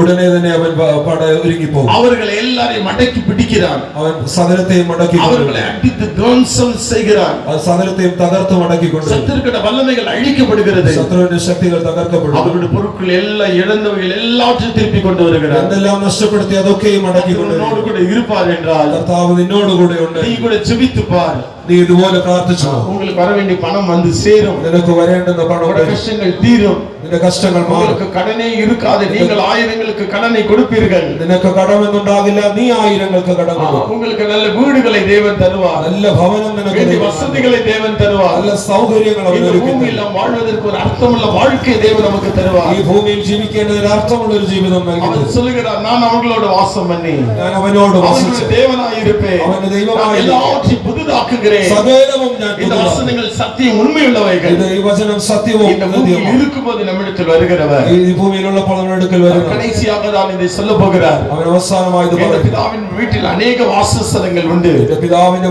ഭവനത്തിൽ അനേക വാസസ്ഥലങ്ങൾ ஒரு ஸ்தலத்தை ஆயத்தம் பண்ண போகிறேன். നിങ്ങൾക്കായി ഒരു ഭവനം ഒരുക്കുവാൻ പോകും. கோடிகளை போட்டு மாளிகளை நீங்கள் கட்டி இருக்கலாம். ഈ ഭൂമിയിൽ നിങ്ങൾ എന്തെല്ലാം കൂട്ടമുണ്ടാക്കി, பல அடுக்கு கட்டடங்கள் உங்களுக்கு சொந்தமாக இருக்கலாம். എത്ര ഉയരത്തിൽ കെട്ടിടങ്ങൾ ഉണ്ടാക്കിയിരുന്നാലും, துறவுகள் ஏராளம் இருக்கலாம். എന്തെല്ലാം ഉണ്ടായിരുന്നാലും, வசதிகள் இருக்கலாம். സൗകര്യങ്ങൾ ഉണ്ടായിരുന്നാലും, இதெல்லாமே அழிந்து போய்விடும். ഇതെല്ലാം നശിച്ചു പോകുന്നതാണ്. இந்த பூமியை ஆண்டவர் எரிக்க போகிறார். ഈ ഭൂമി അവൻ ചുട്ടരിച്ചു. அப்பொழுது நம்முடைய வீடுகள் எல்லாமே காணாமல் போய்விடும். ഭവനങ്ങളും വന്നതാണാതായി. ஆனால் நீங்கள் வாழ்கிற இந்த வாழ்க்கையில் എന്നാൽ നിങ്ങൾ ജീവിക്കുന്ന ഈ உங்களுக்காக இயேசு கிறிஸ்து தாமே ஒரு அஸ்திபாரமுள்ள நகரத்தை உருவாக்குகிறார். നിങ്ങൾക്കായി യേശു ഒരു അസ്തിവാരമുള്ള ഒരു നഗരം ഉണ്ടാക്കും. கொஞ்ச நேரம் நாம் முழங்கால் படிடுவோம். അല്പസമയം മുഴങ്ങാൽ ஆண்டவருடைய சமூகத்திலே நாம் நம்மை தாழ்த்துவோம். அவருடைய സാന്നിധ്യത്തിൽ നമ്മെ அவர் சொல்கிறார், நான் ஆயத்தம் பண்ணின பின்பு வந்து உங்களை என்னிடமாய் சேர்த்துக் கொள்ளுவேன். ഞാൻ ഒരുക്കി വന്ന് നിങ്ങളെ എൻ്റെ അടുക്കൽ ചേർക്കും. இயேசு வருவார் என்ற விசுவாசம் எத்தனை பேருக்கு இருக்கு? യേശു വരുമെന്നുള്ള വിശ്വാസം ஒவ்வொரு காரியங்களிலும் இயேசு நம்மிடத்தில் அவர் வருகிறவர். ഓരോ കാര്യത്തിലും അവൻ നമ്മുടെ അടുക്കൽ വരുമോ? இங்க உட்கார்ந்து இருக்கவங்க முழங்கால் போடுங்க. சேர்ல இருக்கவங்க கொஞ்சம் எழுந்திருச்சு நில்லுங்க. തറയിലിരിക്കുന്നവർ മുഴങ്കാൽ മേൽ ഇരിക്കുക, കസേരയിലുള്ളവർ എഴുന്നേറ്റ് നിന്നാണ്. ஆமா, முடியாதவங்க சேர் பிடிச்சுக்கங்க. முடியாதவங்க சேர்லயே உட்காருங்க. சேர்லயே உட்காருங்க. முடியாதவங்க சேர்ல உட்காருங்க. തീരെ പറ്റാത്തവർ ഇരുന്നു കൊള്ളുക. தாய்மார், முடியாதவங்க, வயசானவங்க சேர்ல உட்காருங்க. തീരെ പറ്റാത്തവർ മാതാപിതാക്കളായി ஆனா இயேசு வரப்போகிறார். നമ്മുടെ കർത്താവ് വരാൻ நம்முடைய ஜனத்தை சேர்க்க இயேசு வரப்போகிறார். നമ്മുടെ ജനത്തെ ചേർക്കുവാൻ சிலர் ஆயத்தம் இல்லாததினால் ஒரு தாமதம் உண்டாகலாம். ചിലപ്പോൾ ഒരുക്കമില്ലാത്തത് കൊണ്ട് சிலரும் ஆயத்தமாகி விட்டால் ആ ചിലരും ഒരുങ്ങി இந்த பூமி நமக்கு சொந்தம் அல்ல. ഈ ഭൂമി നമുക്ക് இது സ്വന്തമല്ല. நமக்கு ஒரு உண்மையான வசிப்பிடம் அல்ல. ഇത് നമുക്ക് വാസ്തവമായ ഒരു സ്ഥലമല്ല. நீங்கள் கழுகு பார்வையில் பாருங்கள் இந்த பூமியை. നിങ്ങൾ ഒരു കഴുകിന്റെ കാഴ്ചയിൽ எல்லாமே அசுத்தங்கள், பாவங்கள், அக்கிரமங்கள் நிறைந்தது. എല്ലാം അശുദ്ധവും പാപവും അതിക്രമങ്ങളും நீங்கள் வானத்தை அண்ணாந்து பாருங்கள். നിങ്ങൾ സ്വർഗ്ഗത്തിലേക്ക് നോക്കി பரலோகம் எவ்வளவு மகிமையாக ആ സ്വർഗ്ഗം இருக்கிறது. എത്ര തേജസ്സുള്ളത്. ஜோதி தோன்றும் தேசம் அது. അത് തേജസ്സേറിയ ഒരു സ്ഥലം. பிதா நம்மை அழைக்கக்கூடிய தேசம் அது. പിതാവ് നമ്മെ വിളിച്ചു ചേർക്കുന്ന ஒரு நேரம் நாம் அங்கு செல்லவிருக்கிறோம். ഒരുപക്ഷെ നാം അവിടെ அந்த ചെല്ലും. மகிமையை நாம் காணவிருக்கிறோம். ആ തേജസ്സിനെ കാണും. ஆச்சரியமாக இருக்கும். അത് അത്ഭുതമായിരിക്കും. ஆண்டவரே இதெல்லாம் எனக்காகவா? കർത്താവേ ഇതെല്ലാം എനിക്കോ? இந்த பெயர் யாருடையது? ഈ പേര് ആർക്കുള്ളത്? இது ஜோசப் எழுதியிருக்கேன். ഇത് ജോസഫ് എന്ന് அது உன் എഴുതിയിരിക്കുന്നത്. പേരുதான். അത് നിന്റെ പേരാകും. நீங்க ஒவ்வொருடைய பெயர்களை நாம் படிக்கும் பொழுது ഇങ്ങനെ ഓരോരുത്തരുടെയും പേരുകൾ വായിക്കുമ്പോൾ உங்க பேருதான். നിന്റെ പേരായിരിക്കും. ஒவ்வொரு கட்டடத்திலும் உங்களுடைய பேர் இருக்கும். ഓരോ ഭവനത്തിലും നിന്റെ പേർ കാണും. ஒரு பாஸ்டர் சொல்றாரு, ഒരു പാസ്റ്റർ പറഞ്ഞു, என்னுடைய பேரு என்னுடைய பெரிய மாளிகையில நான் பார்த்தேன். എന്റെ പേര് ഒരു വലിയ ഭവനത്തിൽ ഞാൻ കണ്ടു. அவர் செத்து போயிட்டாரு. അവർ മരിച്ചു. அவர் அடக்கம் பண்றதுக்காக சென்ட்ரல் பாஸ்டர் எல்லாம் சொல்லியாச்சு. അതിന് അടക്കത്തിനായി அவரை சென்டர் கொண்டு போறாங்க. ലോക്കലിൽ നിന്ന് സെന്ററിലേക്ക് കൊണ്ടുപോകും. அவர் பேர் கனகமணி பாஸ்டர். അവരുടെ പേര് കണ്ണകമണി. திடீர்னு எந்திரிச்சு உட்கார்ந்துட்டாரு. പെട്ടെന്ന് എഴുന്നേറ്റിരുന്നു. மூக்குல சொருன்னு அந்த பஞ்சு பறந்துருச்சு. മൂക്കിലുണ്ടായിരുന്ന പഞ്ഞി പെട്ടെന്ന് തെറിച്ചു. எந்திரிச்சு உட்கார்ந்து ஒரு தும்மல போட்டாரு. എഴുന്നേറ്റിരുന്ന ഒരൊറ്റ തുമ്മൽ. என்ன பாஸ்டர் செத்துட்டீங்கன்னு சொல்லிட்டு உங்களுக்கு அடக்காராதனைக்கு பெட்டிக்கிட்டில ரெடி ஆயிட்டு இருக்கு. പാസ്റ്റർ നിങ്ങൾ മരിച്ചു എന്ന് പറഞ്ഞ അടക്കാരാധനയ്ക്ക് പെട്ടി വരെ തയ്യാറാക്കി. அவர் முழிச்சு பாக்குறாரு. അദ്ദേഹം കണ്ണു തുറന്നു നോക്കി. மூப்பத்தியை கூப்பிட்டாரு. അവിടുത്തെ സഹോദരി மன்னிப்பு கேட்டார். ക്ഷമിക്കണമേ എന്ന് പറഞ്ഞു. എന്താണ്? பரலோகத்துக்கு போனார். സ്വർഗ്ഗത്തിൽ പോയി. பெரிய வீடு அவருக்கு இருக்கு. വലിയൊരു ஒரு ഭവനമുണ്ട്. சின்ன இடத்தை இடிச்சு இடிச்சு கிடக்கு. ഒരു ചെറിയ ഭാഗം ഇടിഞ്ഞു കിടക്കുന്നു. மூப்பத்தி கிட்ட சண்டை போடும்போது, അവിടുത്തെ മതനോട് செலவுக்கு காசு தராத போது, ചെലവിന് പൈസ கடுமையா நடத்தும் போது, விசிட்டிங்களை அனுப்பாத போது, വിസിറ്റിംഗ് അയക്കാതെ எல்லாம் இவரே ஒரு கடப்பாரை வச்சு இடிக்கிறார். ആ സമയത്തൊക്കെയും ആ നല്ല ഭവനം താൻ ഒരു പാര വെച്ച് ഇടിച്ചു കളയുക. அமிதமாக தான் நிறைய பேர் உங்களோட வீடெல்லாம் நீங்க கட்டி முடிச்சாலும் கூட சிலர் இடிச்சிட்டு இருக்கிறீங்க. നിങ്ങളുടെ ഭവനം നിങ്ങൾക്കായി പുതുക്കി പണിതാലും ചിലർ അതിനെ ഇടിക്കുന്നവരായി. எல்லாத்தையும் விட்டுடுங்க. ഞാനുള്ള ഉണ്ടെങ്കിൽ നിങ്ങൾ சேட்டைகள் எல்லாம் விட்டுருங்க. നിങ്ങളുടെ എല്ലാ காரியங்களை விட்டுருங்க. വേണ്ടാത്ത കാര്യങ്ങൾ വിട്ടുകളഞ്ഞാൽ செல்போன், യൂട്യൂബ് എല്ലാം தூக்கி போடுங்க. സെൽഫോണും യൂട്യൂബ് എല്ലാം എടുത്ത് ஃபேஸ்புக், இன்டர்நெட் இன்னும் நமக்கு வேண்டாம். ഫേസ്ബുക്ക്, ഇന്റർനെറ്റ് ഒന്നും നമുക്ക് വേണ്ട. அதிலிருந்து வரக்கூடிய எந்த செய்தியும் நமக்கு வேண்டாம். അതിൽ നിന്നുണ്ടാകുന്ന യാതൊരു വാർത്തയും കേൾക്കണ്ട. இயேசு வருவார். യേശു വരും. நான் வருவேன் என்று அவர் சொன்னார். ഞാൻ വരും എന്ന് உங்களை என்னிடமாய் சேர்க்கிற நேரத்தில் நீங்க செல்போன்ல இருந்து விட்டுட்டு போயிடுவாரு.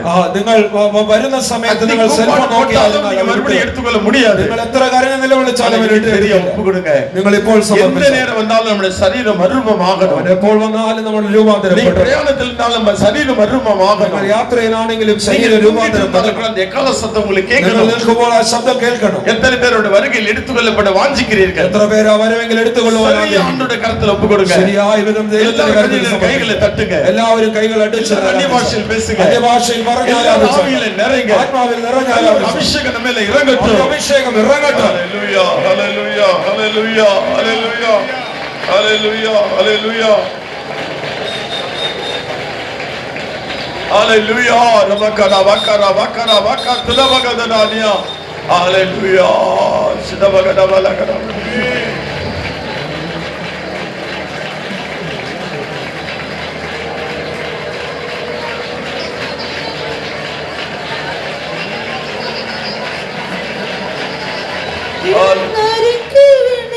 வேகம் வரும் தேஜஸ் எந்தோரர் செய்து போய என்றோனலாது வீரனோர் கீழில் வேகம் வரும் தேஜஸ் எந்தோரர் செய்து போய என்றோனலாது வாக்கு மாறுவில்லா தாமசிக்குவில்லா வாக்குத்தம் வானில் வெளிப்படுமே வாக்கு மாறுவில்லா தாமசிக்குவில்லா வாக்குத்தம் வானில் வெளிப்படுமே வீரனோரின் கீழில் வேகம் வரும் தேஜஸில் எந்தோரர் செய்து போய என்றோனலாது வீரனோரின் கீழில் வேகம் வரும் தேஜஸில் எந்தோரர் செய்து போய என்றோனலாது வாக்கு மாறுவில்லா தாமசிக்குவில்லா வாக்குத்தம் வானில் வெளிப்படுமே வாக்கு மாறுவில்லா தாமசிக்குவில்லா வாக்குத்தம் வானில் வெளிப்படுமே